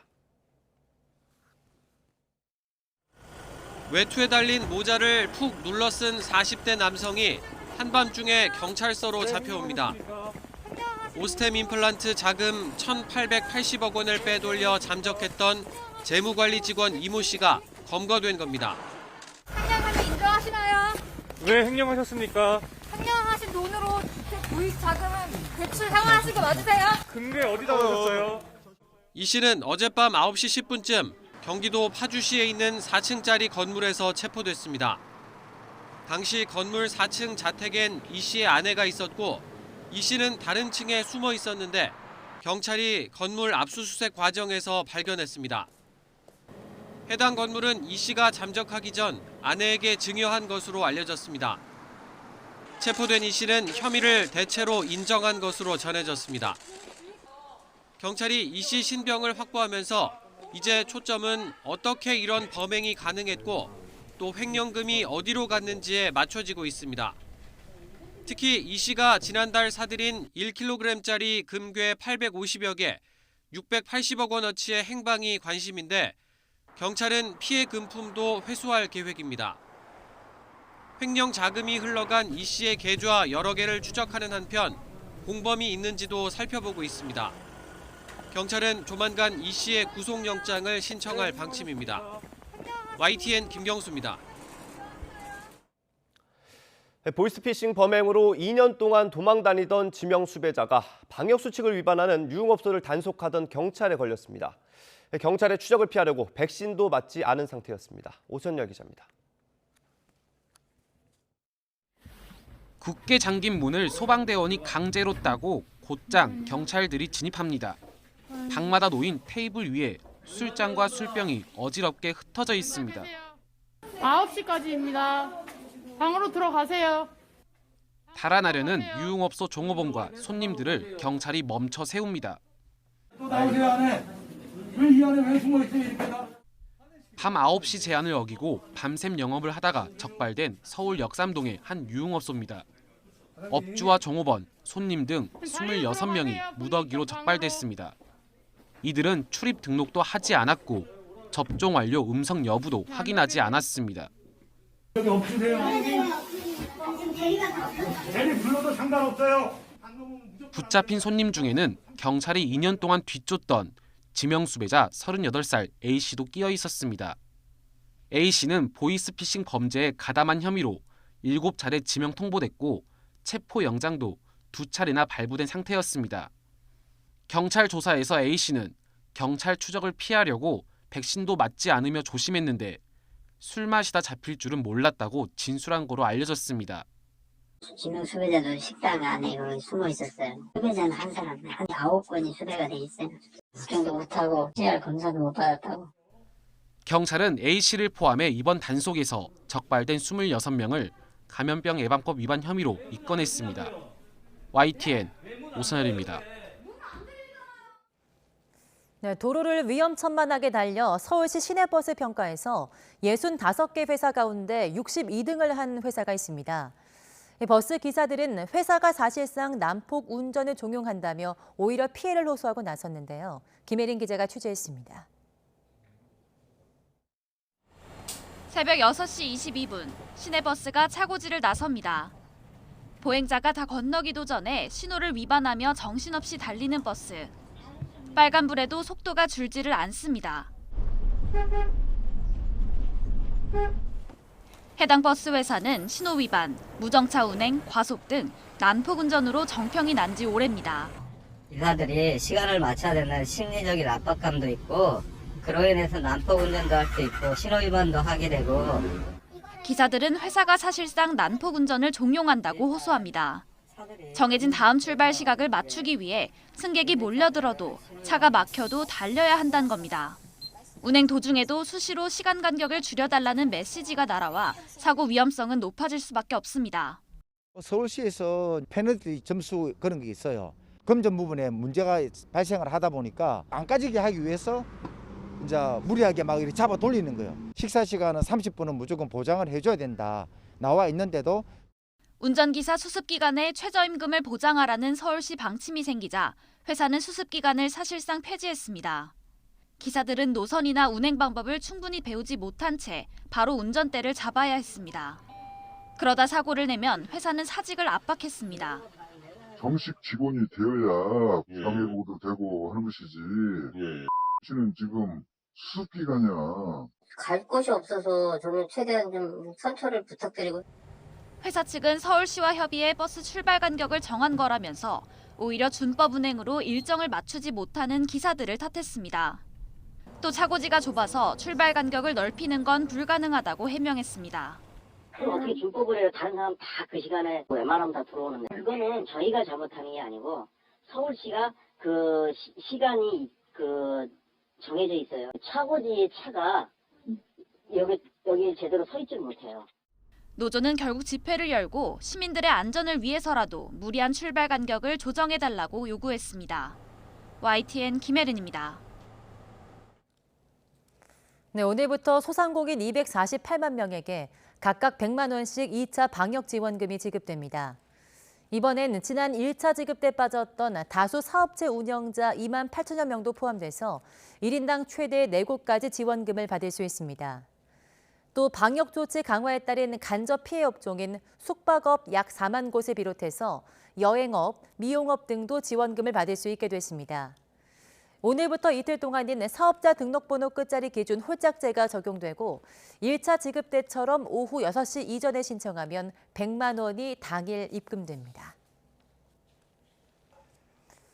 네, 코로나19의 긴 터널을 지나고 있는 우리 이웃, 소상공인들은 어떻게 버티고 있을까요? 설 연휴를 앞두고 있지만 강화된 방역 조치로 어려움은 여전한데요. 지자체와 민간 기업들이 소상공인을 위해서 팔을 걷고 나섰습니다. 박종혁 기자입니다. 강화된 방역 조치가 2주 더 연장된 이후 소상공인들은 어떤 상황일까? 직접 찾아가 봤습니다. 설 대목도 앞두고 있어 예년 같으면 손님들이 많을 시기지만 매출은 신통치 않습니다. 거리두기 이전하고 거리두기 이후가 확연히 차이 나니까는 조금 안타깝지요. 지금 어쩔 수 없는 상황이니까는 저도 뭐라 하기는 그런데 안타깝죠. 확진자 규모는 줄고 있지만 언제 단계적 일상 회복으로 돌아갈지 모르는 상황에서 어려움은 여전합니다. 사정이 이렇게 되자 경상남도가 특별 대책을 내놓았습니다. 경남의 소상공인에게 무이자 정책 자금으로 올해 3천억 원을 지원하기로 한 겁니다. 한 업체가 1,000만 원까지 대출받을 수 있고 1년 뒤부터 4년 동안 나눠서 갚는 조건입니다. 신용등급 제한 없이 지원받을 수 있고 담보 대신 지급하는 보증 수수료도 평균의 절반 수준으로 고정했습니다. 이자 부담 없이 그다음에 신용도 관계없이 일정 경영자금을 금융 지원을 해주셨으면 좋겠다라는 말씀을 해주셨고요. 그동안 빚으로 빚을 갚으며 버티던 소상공인들은 그나마 숨통이 트인다는 입장입니다. 금융지원 산모 시책을 저희들이 강력하게 주장을 했습니다. 다행히도 경남도에서는 저희들의 입장을 들어서 저희 소상 입장에서는 굉장히 고맙게 생각을 합니다. 여기에 계획에 없던 경남사랑 상품권을 250억 원 발행해 설 연휴 전에 소비 진작을 꾀하기로 했습니다. 향토 기업들도 소상공인들과 상생하기 위해 경남사랑 상품권 구매에 적극 나서고 있습니다. 우리 소상공인들에게 희망을 주고자 준비를 하였습니다. 특히 이번에 구정 때에는 임직원들도 행복하고 우리 소상공인들에게도 행복할 수 있는 계기가 됐으면 합니다. 끝을 알 수 없는 긴 터널처럼 어려움을 겪고 있는 소상공인들에게 이번 대책이 작은아마 도움이 되길 기대해봅니다. YTN 박종혁입니다. 네, 강화된 사회적 거리두기를 2주 연장하기로 한 정부 결정에 반발하는 자영업자들이 오늘부터 심야 점등 시위에 나섭니다. 전국 자영업자 비상대책위는 오늘부터 오늘 14일까지 영업이 끝난 이후에도 가게와 간판불을 자정까지 켜놓는 시위를 진행할 계획입니다. 대책위는 방역 패스와 영업 제한을 규탄하는 자영업자들의 목소리에 정부의 대답이 없다면 더욱 강력한 단체 행동에 돌입하겠다고 경고했습니다. 네, 미국 필라델피아 주택가에서 불이 나 어린이 7명을 포함해 13명의 사망자가 발생했습니다. 최근 필라델피아에서 발생한 화재 중 가장 큰 인명피해를 낸 것으로 전해졌습니다. 김선희 기자입니다. 연립주택을 둘러싸고 수십 명의 소방대원들이 막바지 진화 작업을 하고 있습니다. 미국 필라델피아 주택가에서 불이 난 것은 현지 시각 수요일 오전 6시 40분쯤 3층짜리 연립주택 2층에서 불이 시작됐습니다. 신고를 받고 출동한 소방관들이 50분 만에 화재를 진압했지만 이미 엄청난 인명피해가 발생한 뒤였습니다. It was terrible. I've been around for 35 years now, and this is probably one of the worst fires I've ever been to. 사망자가 10명을 훌쩍 넘었고 특히 아이들의 피해가 컸습니다. 미국 언론은 최근 필라델피아에서 발생한 화재 중 가장 큰 인명피해를 냈다고 보도했습니다. This is without a doubt one of the most tragic days in our city's history. Loss of so many people in such a tragic way. Losing so many kids is just devastating. 불이 난 연립주택은 2개 가구로 개조됐는데 이 중 1개 가구에 피해가 집중됐습니다. 화재 감지기 4대가 설치돼 있었지만 모두 작동하지 않은 것으로 전해졌습니다. 소방당국은 방화 가능성을 포함해 정확한 화재 원인을 조사하고 있습니다. YTN 김선입니다. 네, 카자흐스탄에서 연료 가격을 포함한 주요 물가 상승에 항의하는 대규모 시위가 전국적으로 벌어져 내각이 총사퇴하는 등 전국이 혼란에 빠졌습니다. 이 과정에서 경찰과 시위대 중 부상자가 속출하고 진압대원 8명이 숨진 것으로 알려졌습니다. 또 시위대가 알마티 공항을 장악하면서 인천에서 알마티에 도착한 한국 아시아나항공 여객기 탑승객 70여 명도 공항 청사를 빠져나오지 못하고 있는 것으로 전해졌습니다.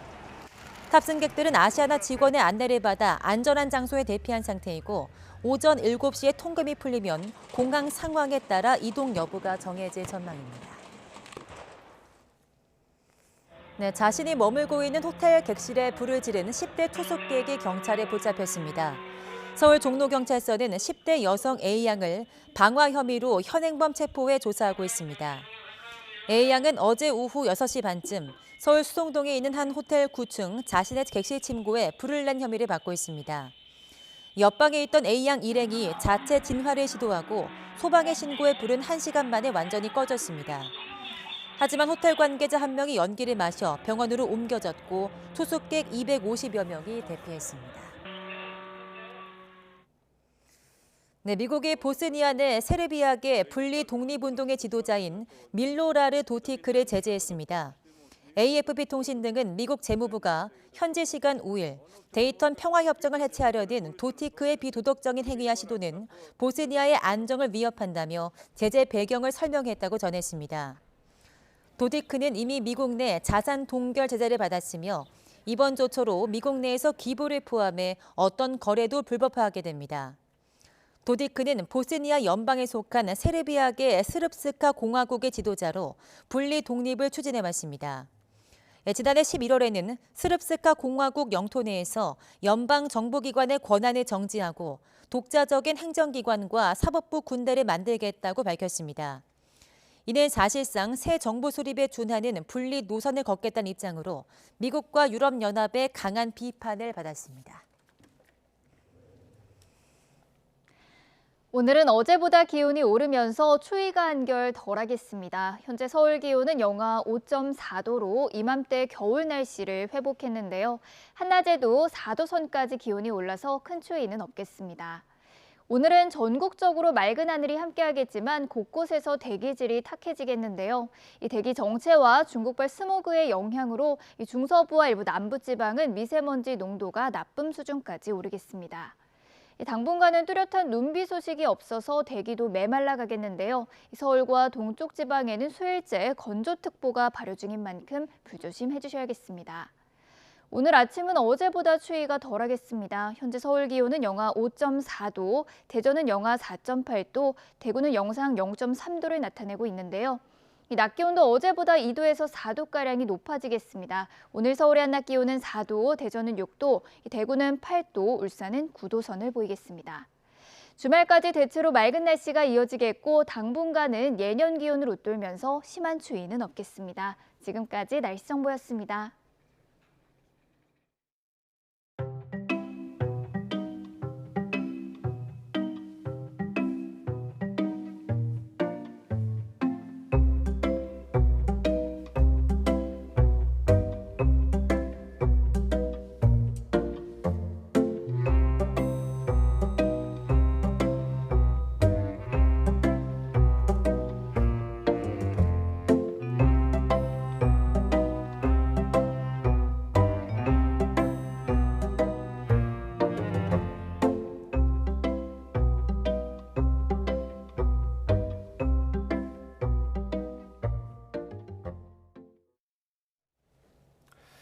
국민의힘 윤석열 후보가 선대위를 해산하고 청년을 앞세운 실무형 선대 본부만 꾸리기로 했습니다. 모든 논란은 자신의 책임이라면서 고개를 숙였습니다. 어제 기자회견 발표 내용 들어보겠습니다. 지금 많은 국민들께서 과연 정권 교체가 가능한 것인지 걱정하고 계십니다.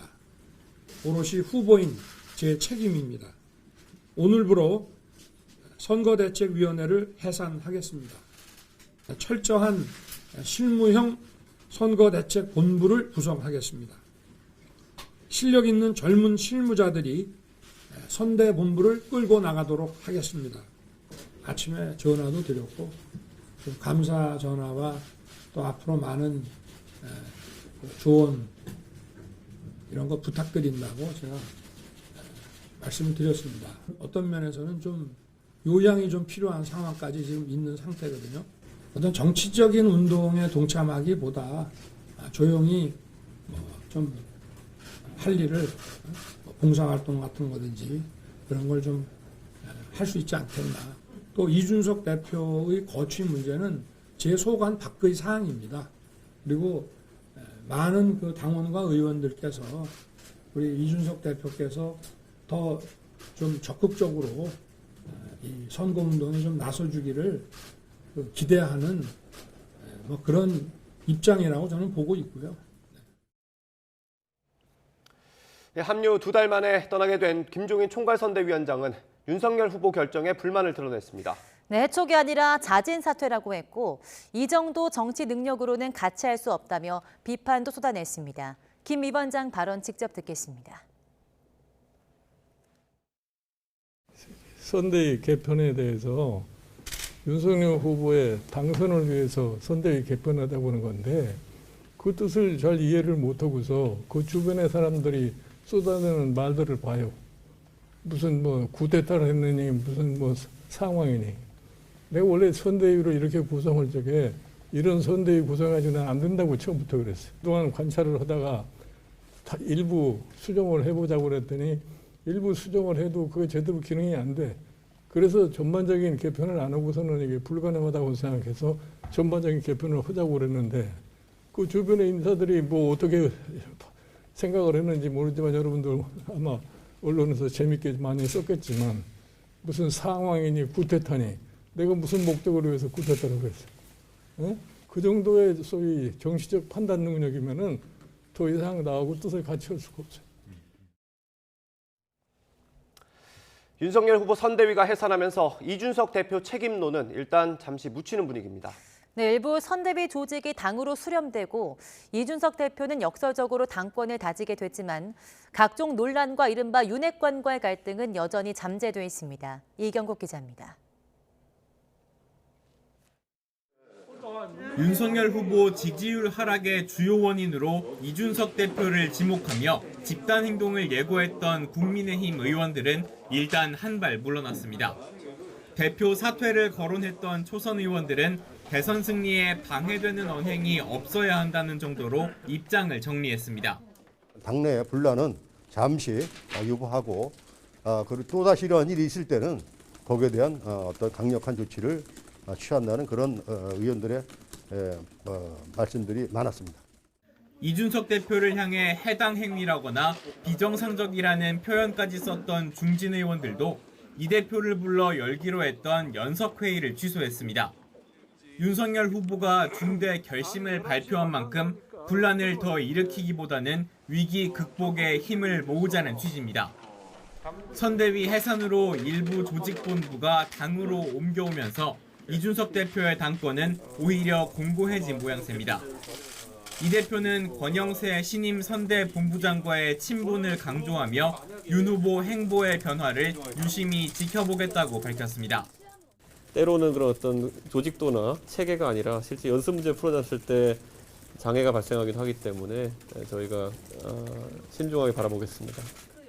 하지만 당내에선 정작 갈등을 일으켜놓고 방관자 행세를 한다며 부글부글하는 목소리도 감지됩니다.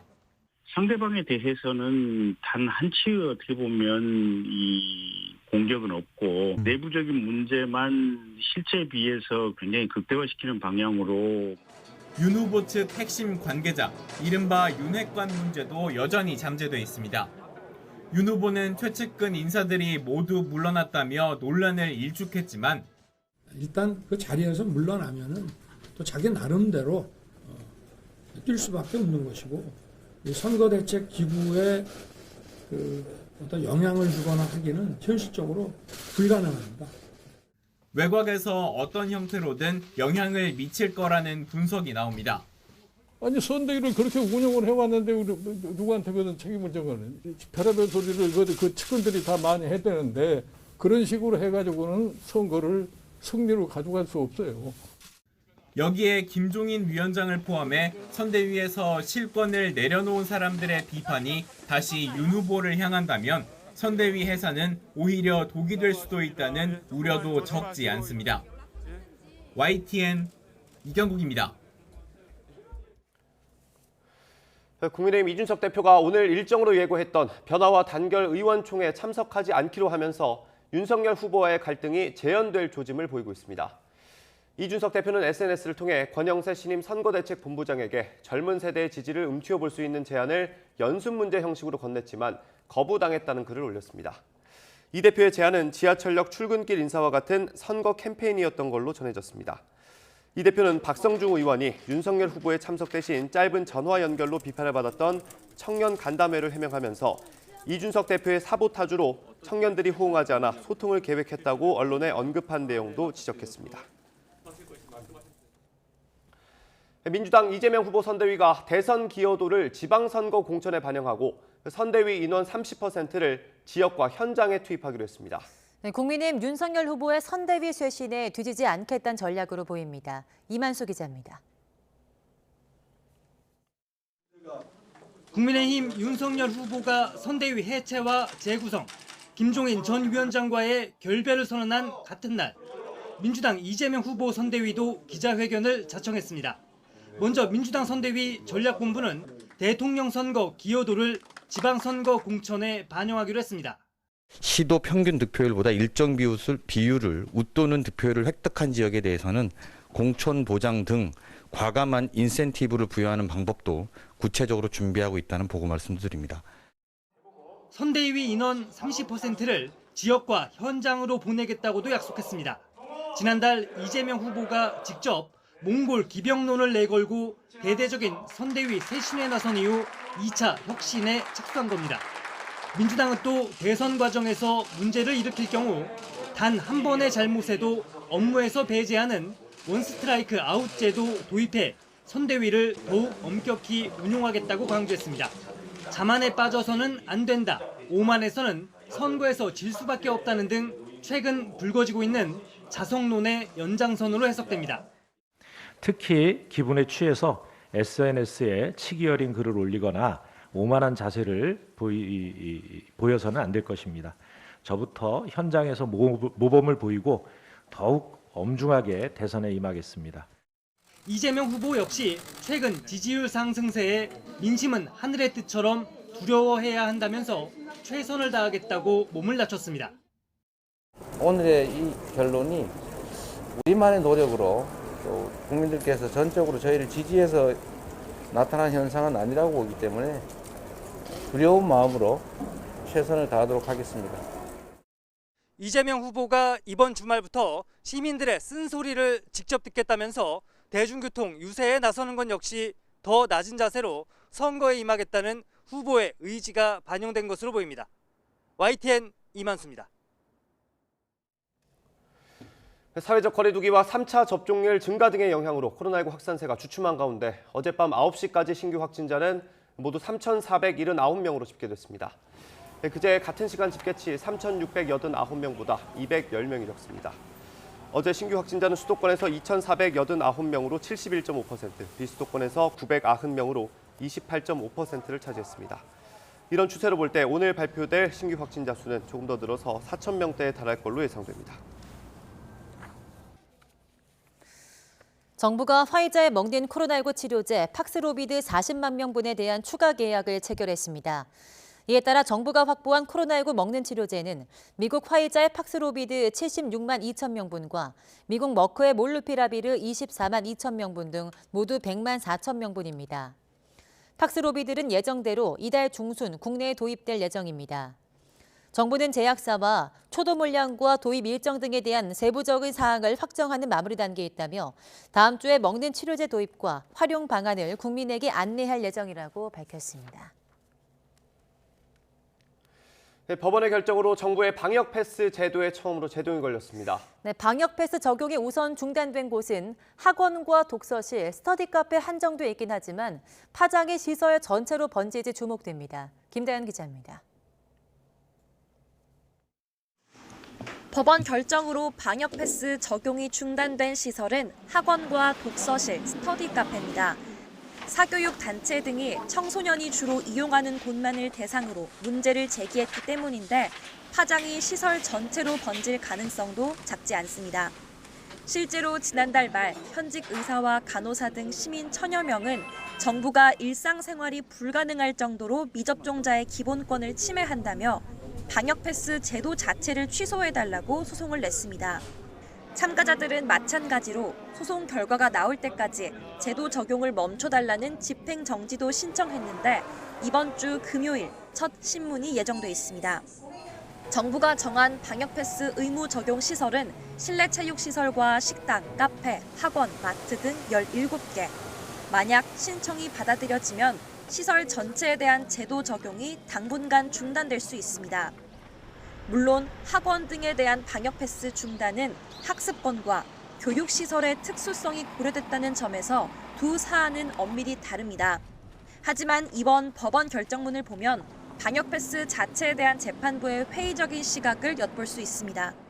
재판부는 백신 효과와 코로나19 상황을 고려하더라도 신체에 관한 자기 결정권은 충분히 존중돼야 한다고 설명했습니다. 또 모든 국민은 자의에 따라 치료나 예방 조치 여부 등을 결정할 수 있어야 한다며 자발적인 접종 유도가 중요하다고 꼬집었습니다. 학원뿐만 아니라 다른 시설에도 적용 가능한 기본권이 강조됐다는 분석이 나옵니다. 재판부마다 서로 다른 결론을 내릴 수 있어서 예단할 수는 없지만 이번 법원의 첫 제동이 시설 전체에 대한 방역 패스 효력 정지와 본안 소송, 헌법재판소 판단 등에도 영향을 미칠지 주목됩니다. 또 연일 집회를 벌이며 방역 패스에 반대하는 자영업자와 소상공인을 중심으로 줄 소송이 이어질 가능성도 커져 정부 대응에도 관심이 쏠리고 있습니다. YTN 김다연입니다. 정부는 학원과 독서실 등 교육시설에 대한 방역 패스 적용에 대한 법원의 집행정지 결정에 즉시 항고했습니다. 중앙재난안전대책본부는 방역 패스가 미접종자를 코로나19 감염 및 확산으로부터 보호하기 위한 필수적 조치로 의료 대응 여력을 유지하는 데 매우 중요한 점을 고려해서 즉시 항고했다고 밝혔습니다. 중대부는 본안 소송에서도 방역 패스의 적용 필요성에 대해 소명하는 등 적극적으로 대응해 나가겠다고 설명했습니다. 강화된 사회적 거리 두기를 2주 연장하기로 한 정부 결정에 반발하는 자영업자들이 오늘부터 심야 점등 시위에 나섭니다.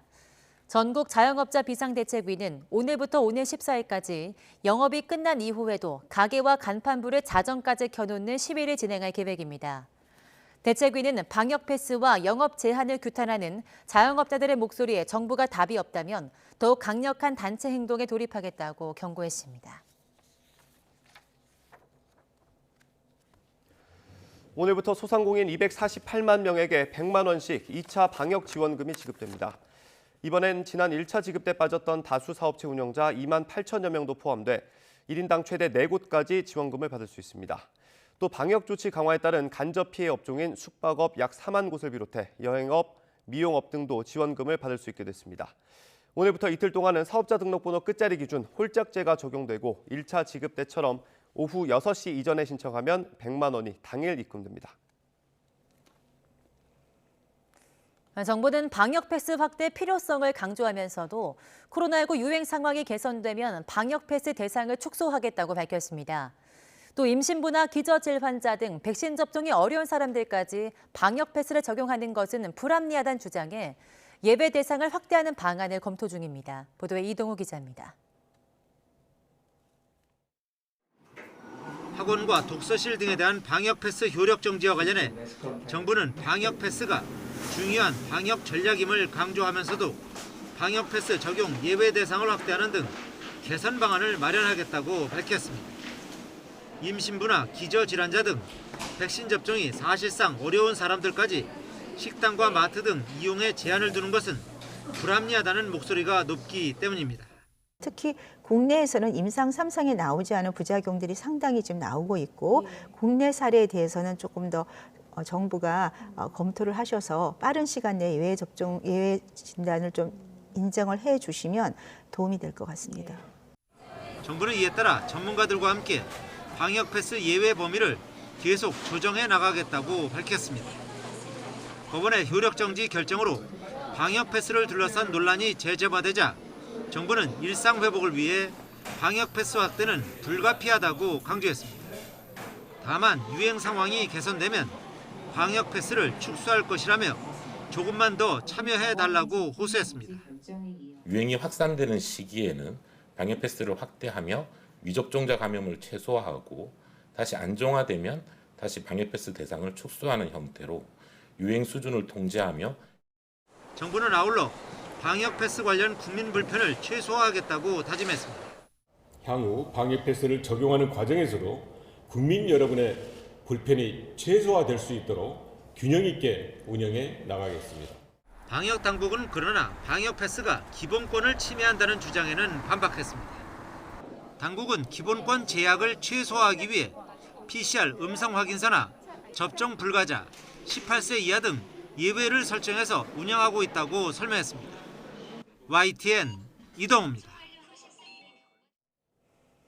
네, 미국에서는 오미크론 변이 확산으로 8일째 하루 평균 신규 확진자가 사상 최고치를 이어가고 있습니다.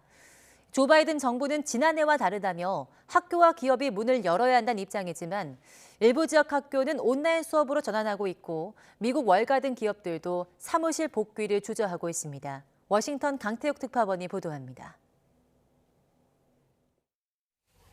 미국에서 세 번째로 큰 교육구인 시카고. 교원 노조는 투표 끝에 대면 대신 온라인 수업 전환을 결정했습니다. 이에 따라 일부 학교는 대면 수업을 취소했습니다. 하지만 시카고시와 교육당국은 아이들의 학습권과 건강을 위해 학교를 열 것이라고 맞서고 있습니다. CTU leadership is compelling its membership to make a decision that will harm hundreds of thousands of Chicago families who rely upon CPS for their daily needs, for their education, for their nutrition, for their safety. That's real harm. 바이든 정부 백악관 코로나19 대응팀도 학교를 여는 게 오히려 아이들을 건강하게 지키는 것이라며 대면 수업을 강조했습니다.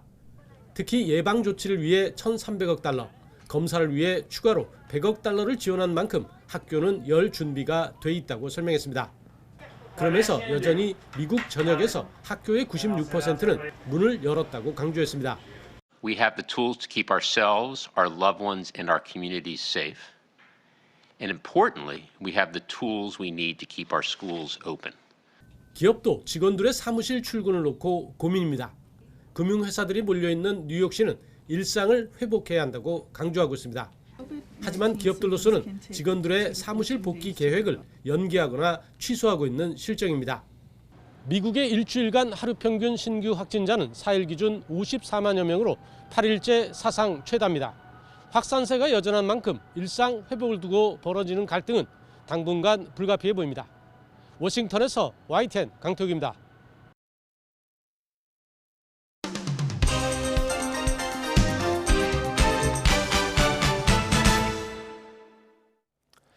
네, 오늘 아침 신문이 어떤 소식을 중요하게 다뤘는지 짚어보는 시간입니다. 이현웅 아나운서 나와 있습니다. 어서 오십시오. 안녕하십니까? 네, 오늘 신문 윤석열 후보 사진 가득했습니다. 어제 선대위 해체한다는 소식이 있었죠. 저희도 일단 어제 기자회견 내용 정리한 거 들어보고 얘기 나눠보겠습니다. 지금 많은 국민들께서 과연 정권 교체가 가능한 것인지 걱정하고 계십니다. 오롯이 후보인 제 책임입니다. 오늘부로 선거대책위원회를 해산하겠습니다. 철저한 실무형 선거대책본부를 구성하겠습니다. 실력 있는 젊은 실무자들이 선대본부를 끌고 나가도록 하겠습니다. 아침에 전화도 드렸고 좀 감사 전화와 또 앞으로 많은 조언 이런 거 부탁드린다고 제가 말씀을 드렸습니다. 네, 어제 기자회견 내용 저희가 요약해서 전해드렸고요. 이 신문들은 어제 기자회견 어떻게 다뤘습니까? 어제에 이어서 오늘도 대부분 신문 일면이 윤 후보 사진으로 가득했습니다. 네. 네 가지 신문 정도 준비를 해봤는데요. 예. 한번 화면을 보여드리겠습니다. 중앙일보 같은 경우는 오른쪽 하단에 나온 사진입니다. 입을 좀 굳게 담은 모습이고 심각한 표정을 짓고 있는 윤 후보의 사진입니다. 그 위에는 윤석열 리셋이라고 적었고요. 예. 오른쪽 상단에 있는 게 조선일보가 실은 사진인데 네. 윤석열 후보 모습과 함께 초심으로 돌아가겠다는 민심이 돌아올까 이런 내용을 적고 있었습니다. 예. 왼쪽 하단을 보면 경향신문 제목인데요. 운명건 별의 순간이라고 했는데 여기서 별이 이제 나눌 별자 한자를 예. 썼습니다. 그러니까 즉 갈라지는 순간, 헤어지는 순간이다 이렇게 의미를 했고요. 예. 보통 별의 순간이라고 한다면 운명적 시간이라든가 결정적 순간을 의미하는데 이전에 김종인 위원장이 윤 후보에게도 별의 순간이 왔다 이렇게 언급한 적이 있지 않습니까? 그걸 비유해서 쓴 듯하고요. 예. 왼쪽 상단이 한국일보 제목입니다. 절박함을 느낀 윤석열 후보가 백지 위에 섰다 이렇게 썼습니다. 네, 어제 발표된 게 사실 윤석열표 쇄신인 셈인데 이게 민심에 어떤 영향을 미칠지는 좀 지켜봐야 될 것 같고요. 어제 기자회견으로 선대위 관련 조직이나 인사는 좀 정리가 된 것 같은데 그 이준석 대표는 어떻게 되는 건지 좀 정리가 안 된 것 같아요. 어떻습니까? 어제 그 기자회견 이후에 좀 여러 가지 일들이 있었는데 중앙일보를 보면요. 이준석, 권영세에게 연습 문제를 줬는데 거부를 당했다. 윤석열 무은 빈다라는 제목 담고 있었습니다. 그 아래 작은 제목에는 사실상 선거운동에서 손 떼겠다는 선언이다 이렇게 썼는데요.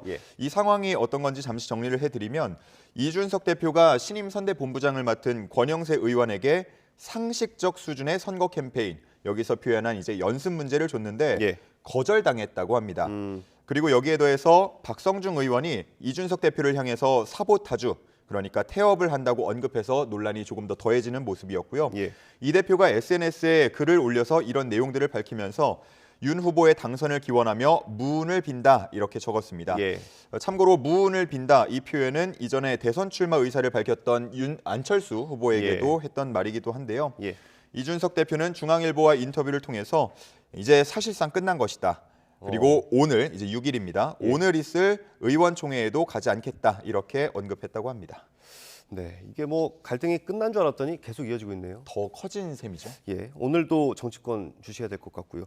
다음 방역 패스 관련 소식 보겠습니다. 이게 법원에서 효력 중지 결정이 나왔고 이 후폭풍이 계속해서 이어지고 있나 보네요. 네, 동아일보에서 소개한 그 기사를 보면요. 세 가지 쟁점에서 법원과 방역 당국의 좀 엇갈린 입장을 소개하는 글이 있었습니다. 첫 번째 쟁점은 백신의 감염 예방 효과가 어느 정도 되는가인데 양측의 시각차가 좀 분명했습니다. 작년 12월 둘째 주 기준 자료를 보면 미접종자가 코로나19에 걸릴 확률이 접종자 대비 2.3배 높게 나왔다고 하는데요. 이건 일단 팩트입니다. 양쪽에서 같이 보는 자료고, 근데 이에 대해서 해석이 좀 다른데 법원은 차이가 현저하다고 볼 수 없다라고 했고요. 방역당국은 이건 보건 입장에서 봤을 때는 굉장히 큰 차이다. 이렇게 좀 의견이 나뉘었다고 합니다. 그리고 또 시각차가 나타난 부분이 방역 패스가 기본권을 침해한다라는 부분인데 법원에서는 미접종자의 학습권과 자유를 제한한다 이렇게 봤고요. 방역 당국도 일정 부분 그런 게 있지만 팬데믹 상황에서는 어쩔 수 없는 선택이다.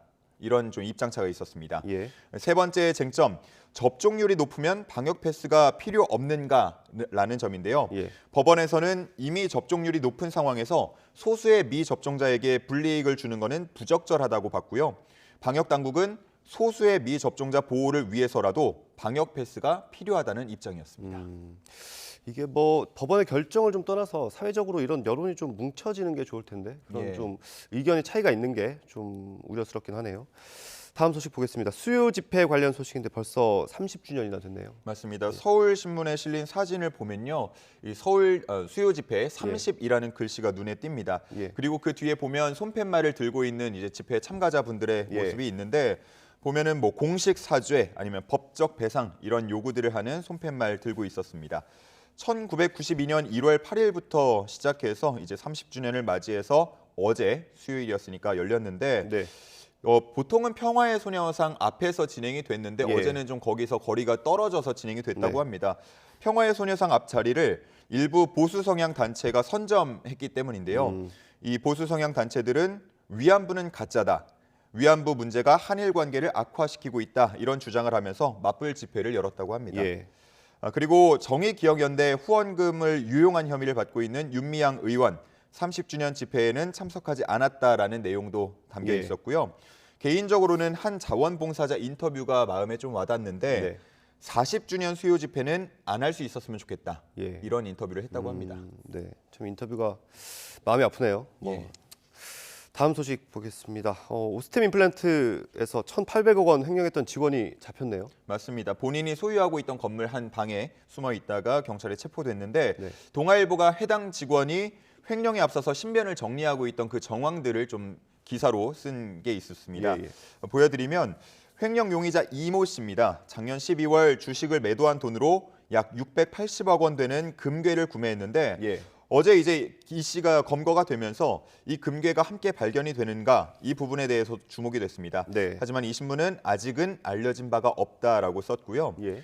또 작년 12월에 부인과 여동생, 처제 부부에게 각각 상가주택 한 채씩을 증여를 했고 며칠 후에는 이 건물들과 기존의 여동생이 소유하고 있던 건물의 대출금이 상환됐다고 했는데 이 대출 상환금의 출처를 물으려고 여동생에게 통화를 시도했지만 연결이 되지 않았다고 했습니다. 네. 대신에 주변을 좀 조사를 해보니까 가족들이 윗선의 지시를 받고 그대로 한 것뿐이다 라면서 주변에 억울함을 호소했다고 합니다. 네, 이제 뭐 잡혔으니까 수사가 계속 진행이 될 텐데 이 금괴 양이 어마어마할 텐데 어디 있는지도 궁금하고요. 예, 뭐 빨리 밝혀져야겠습니다. 실제로 이게 윗선의 지시가 있었는지도 상당히 궁금한 부분이에요, 그죠? 맞습니다. 이 부분에 대해서 지금 의혹들이 상당히 많기 때문에 철저한 조사가 이루어져야 될 것 같습니다. 네, 다음 올림픽 소식 한번 보겠습니다. 어제 이 시간에 우리가 우리나라 목표가 금메달 한두 개다 이렇게 얘기했는데 선수들 생각이 많이 다른가 봐요. 맞습니다. 우리 선수들 더 못다란 법이 없다라는 입장이라고 합니다. 예. 어제 올림픽 D-30을 맞아서 미디어데이가 열렸는데요. 이 내용이 한겨레 신문에 실려 있었습니다. 네. 쇼트트랙 선수들 그 인터뷰가 위주로 나왔는데 네. 지금 중앙에 사진도 실려 있고요. 최근에 쇼트트랙을 두고 좀 여러 가지 논란이 있지 않았습니까? 예. 그리고 최근에 있었던 국제 대회에서 성적까지 좀 부진하면서 이 올림픽에 대한 우려를 키웠습니다. 그런데 쇼트트랙 이유빈 선수 인터뷰를 보면요. 밖에서 걱정하는 것과 달리 안쪽의 분위기는 훨씬 더 좋다라고 했고요. 네. 또 금메달 한두 개 목표를 한 것에 대해서도 오히려 부담이 적다. 오히려 어깨가 가벼워졌다라면서 예. 그래서 더 많은 메달이 나올 가능성도 크다라고 생각한다고 합니다. 예. 인터뷰를 보니까 참 든든하다는 생각이 들었는데 예. 뭐 쇼트트랙뿐 아니고요. 올림픽 출전하는 모든 선수들 응원할 테니까 좀 부담 갖지 않고 예. 잘 하고 왔으면 좋겠습니다. 메달도 중요하지만 자기 기량을 충분히 발휘하는 게 좋겠죠. 맞습니다.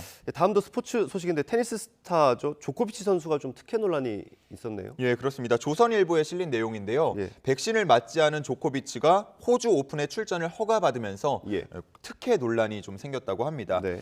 올 시즌 첫 메이저 대회인 호주 오픈 이제 오는 17일에 개막을 하는데 호주는 이제 청정 지역으로도 잘 알려져 있고 예. 코로나로 인해서 국경을 봉쇄하고 백신 접종자만 입국을 허용하는 그런 상황이었습니다. 네. 참고로 작년 12월에는 한 러시아 선수가 러시아산 백신 스푸트니크 V를 맞았지만 호주는 이걸 인정하지 않으면서 출전을 불허하기도 한 바 있는데요. 이렇게 좀 방역에 철저한 호주인데도 미접종자인 조코비치가 대회에 참석할 수 있도록 해서 논란이 되고 있습니다. 네. 한편 호주 테니스협회 회장은 특혜가 아니라는 입장인데 네. 블라인드 방식으로 두 차례에 걸쳐서 따로 심사를 했고 예. 조코비치가 면제 허가 조건을 통과했다라는 입장입니다. 예. 하지만 뭐 그에 대해서 구체적인 심사 내용은 공개되지 않으면서 특혜 논란은 좀 계속되고 있는 상황입니다. 뭐 명확한 근거는 없는 거네요, 그럼. 뭐 명확한 근거가 있는 심사일 수도 있는데 네. 뭐 정확하게 구체화되지 않았으니까요. 알 수가 없는 상황입니다. 네, 알겠습니다. 오늘 말씀 여기까지 듣겠습니다. 고맙습니다. 감사합니다.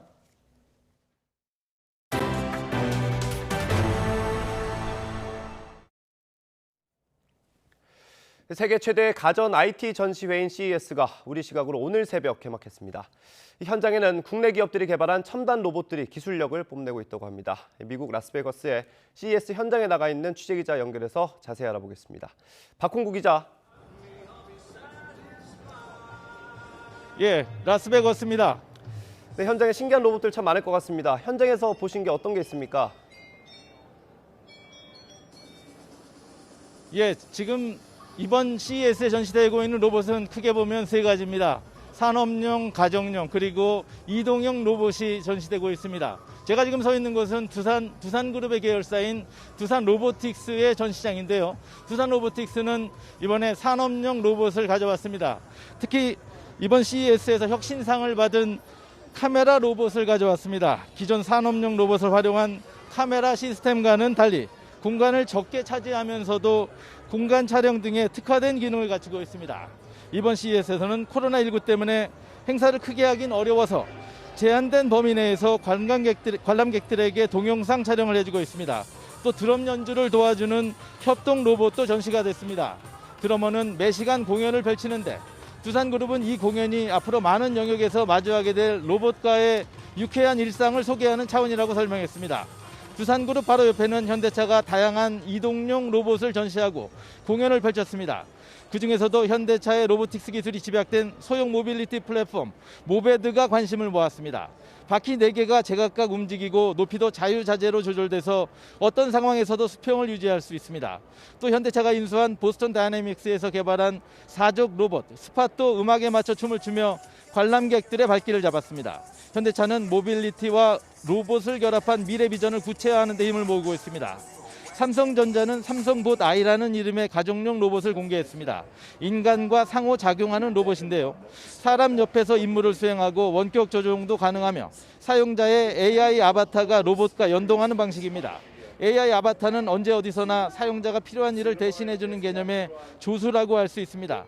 삼성전자는 또 가사 보조 로봇인 삼성봇 핸디도 공개하며 사용자 맞춤형 가정의 미래를 보여주고 있습니다. 지금까지 미국 라스베이거스 CES 현장에서 YTN 박홍구입니다. 네, 1,880억 원의 회사 돈을 빼돌린 혐의를 받는 오스템 임플란트 재무관리 직원 45살 이모 씨가 경찰에 붙잡혔습니다. 사건을 수사해온 서울 강서경찰서는 어젯밤 9시 10분쯤 경기도 파주에서 이 씨가 살고 있는 건물을 압수수색하던 중 이 씨를 체포했다고 밝혔습니다. 체포 당시 4층 자택에는 이 씨의 아내가 있었고 이 씨는 건물 내 다른 층에 숨어 있다가 경찰에 발견됐으며 체포 당시 자신의 혐의를 대체로 인정한 것으로 전해졌습니다. 경찰은 이 씨에 대한 구속영장을 신청하고 구체적인 범행 경위와 공범 존재 여부, 횡령금 행방 등을 집중적으로 추궁할 계획입니다. 네, 횡령 사고가 발생한 오스템 임플란트 대표가 사과문을 내고 충분한 현금성 자산이 있어서 경영 활동에 문제가 없다고 밝혔습니다. 하지만 오스템 임플란트 대출을 해준 은행과 또 주식을 보유한 펀드들도 긴장하고 있고 한해은행은 오스템 임플란트가 포함된 펀드 판매를 중단했습니다. 박병환 기자입니다. 1,880억 원 횡령 사고 발생 후 처음으로 오스템 임플란트가 대표이사 명의의 사과문을 내고 사태 해결에 최선을 다하겠다고 밝혔습니다. 엄태관 대표이사는 지난해 9월 말 기준 횡령 금액을 제외하고도 2,400억 원 이상의 현금성 자산을 보유하고 있어 회사의 일반 경영 활동은 왕성하게 진행될 것이라고 강조했습니다. 하지만 대출을 해준 은행들과 주식을 보유하고 있는 펀드들은 고심하고 있습니다. 금융감독원에 따르면 오스템 임플란트의 은행권 대출은 총 3천억 원대로 우리은행이 1,073억 원으로 가장 많고 산업은행, 수출입은행 등의 순입니다. 은행들은 오스템 임플란트에 대한 신용등급 재평가 작업에 나선 것으로 알려졌습니다. 상장지수 펀드 가운데 타이거 의료기기는 7.09%, 타이거 코스닥 150 바이오테크는 3.81%의 비중으로 오스템 임플란트를 보유하고 있는 것으로 전해졌습니다. 이런 가운데 하나은행은 오스템 임플란트가 편입된 펀드 상품의 판매를 중단했습니다. 금융감독원도 수사 상황 등을 모니터링 중이지만 회계법인의 상장감사인 등록 취소 검토나 재무제표 허위 제출 의혹 조사에 착수하지는 않았다고 밝혔습니다. 정은보 금융감독원장은 면밀히 모니터링한 뒤 금감원이 해야 할 일이 있다면 필요한 시기에 조사하도록 하겠다고 말했습니다. 개인 투자자들로서는 어처구니가 없는 사태로 주식시장에 대한 회의가 깊어가고 있습니다. 구멍가게도 아닌 코스닥 우량기업에서 1,800억 원대 횡령 사건이 발생했다는 것은 내부 통제가 실종된 대형 참사입니다. 부디 잘 수습이 되어서 2만 명 소액주주들에게 큰 피해가 없기를 진심으로 바랍니다. 외국인 지분율도 44.2%에 달해 상장 주식 1,428만여 주 가운데 631만여 주를 외국인이 갖고 있어 자칫 한국 주식시장에 대한 외국인들의 불신이 커질 우려도 있습니다. 특히 지난 2014년에도 횡령 혐의로 주식 거래 정지를 당한 적이 있어서 주주들의 분노가 거센 상황입니다. YTN 박병환입니다. 네, 자신이 머물고 있는 호텔 객실에 불을 지른 10대 투숙객이 경찰에 붙잡혔습니다. 서울 종로경찰서 내 10대 여성 A양을 방화 혐의로 현행범 체포해 조사하고 있습니다. A양은 어제 오후 6시 반쯤 서울 수성동에 있는 한 호텔 9층 자신의 객실 침구에 불을 낸 혐의를 받고 있습니다. 옆방에 있던 A양 일행이 자체 진화를 시도하고 소방에 신고해서 불은 1시간 만에 완전히 꺼졌습니다. 하지만 호텔 관계자 1명이 연기를 마셔 병원으로 옮겨졌고 투숙객 250여 명이 대피했습니다. 경찰은 A양이 우울증을 앓고 있는 것으로 파악하고 정확한 범행 경위와 동기를 조사하고 있습니다. 카자흐스탄에서 연료 가격을 포함한 주요 물가 상승에 항의하는 대규모 시위가 전국적으로 벌어져서 내각이 총사퇴하는 등 전국이 혼돈에 빠졌습니다. 시위대가 알마티 공항을 장악하면서 인천에서 알마티에 도착한 아시아나 항공 여객기 탑승객 70여 명도 공항 청사를 빠져나오지 못하고 있는 것으로 전해졌습니다. 김선희 기자입니다. 시위대와 경찰 사이에 격렬한 몸싸움이 벌어지고 거리는 아수라장이 됐습니다. 카자흐스탄에서 연료 가격을 포함한 주요 물가 상승에 항의하는 대규모 시위가 전국적으로 확산하고 있습니다. 내각이 총사퇴하고 전국에 비상사태가 선포되는 등 큰 혼란이 빚어지고 있습니다. 이 과정에서 경찰과 시위대 중 부상자가 속출하면서 진압대원 8명이 숨진 것으로 알려졌습니다. 또 시위대가 알마티 공항을 장악하면서 인천에서 알마티에 도착한 한국 아시아나 항공 여객기 탑승객 70여 명도 공항 청사를 빠져나오지 못하고 있는 것으로 전해졌습니다.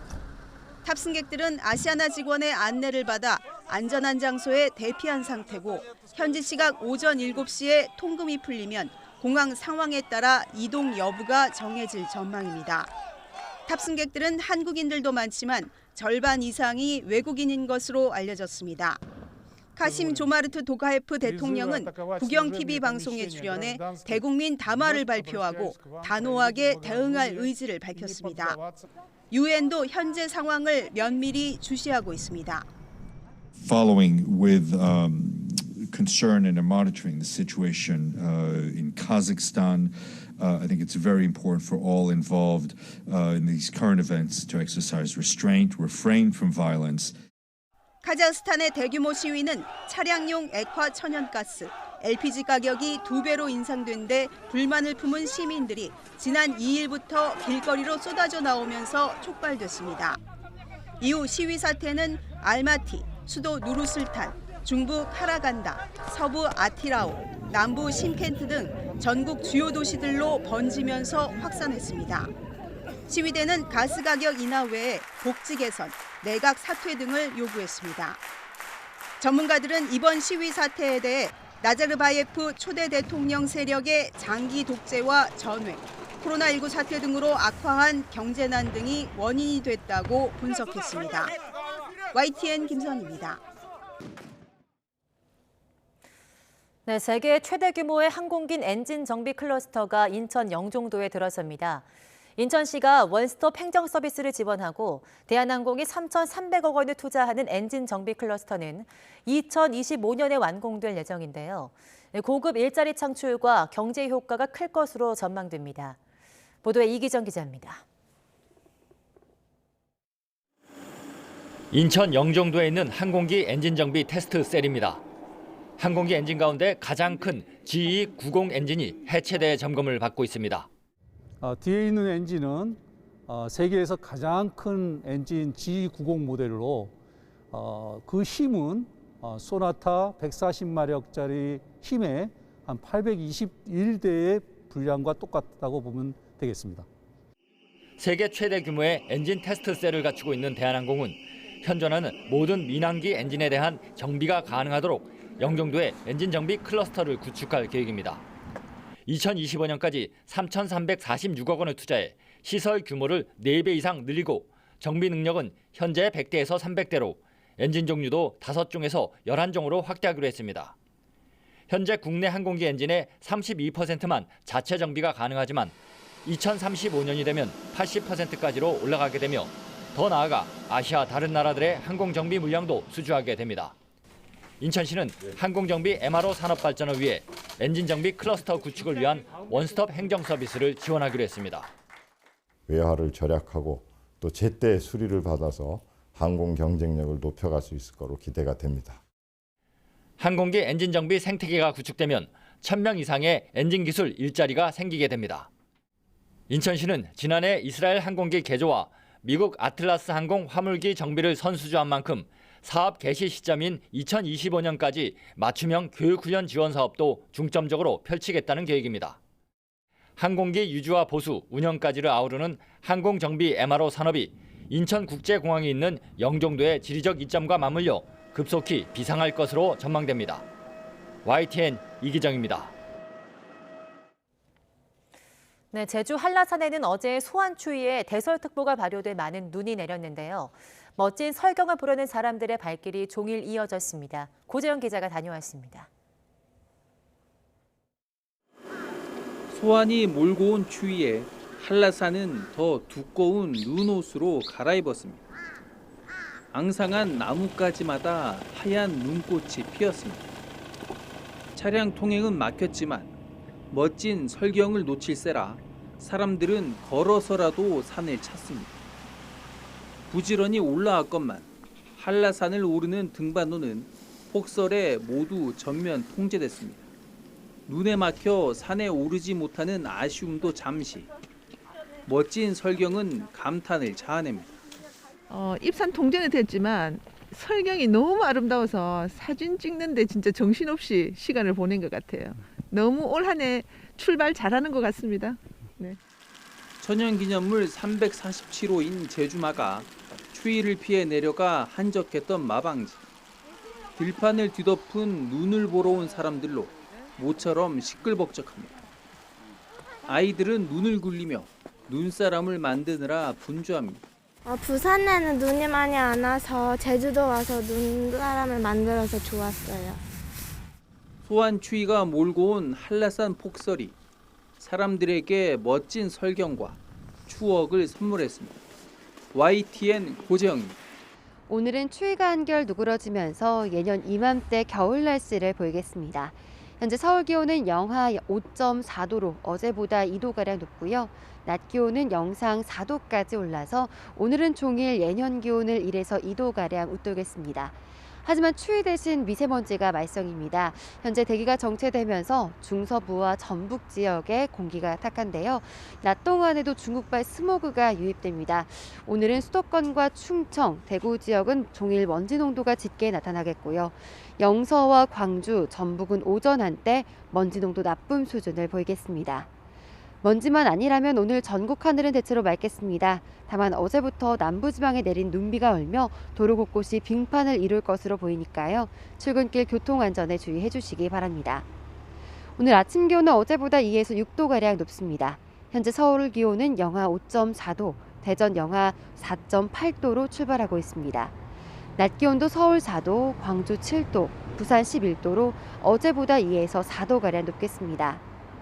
다가오는 주말에는 기온이 더 올라서 당분간 추위 걱정은 없겠습니다.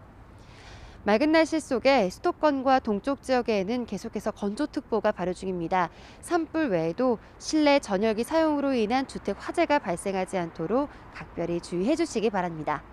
지금까지 YTN 홍나실입니다.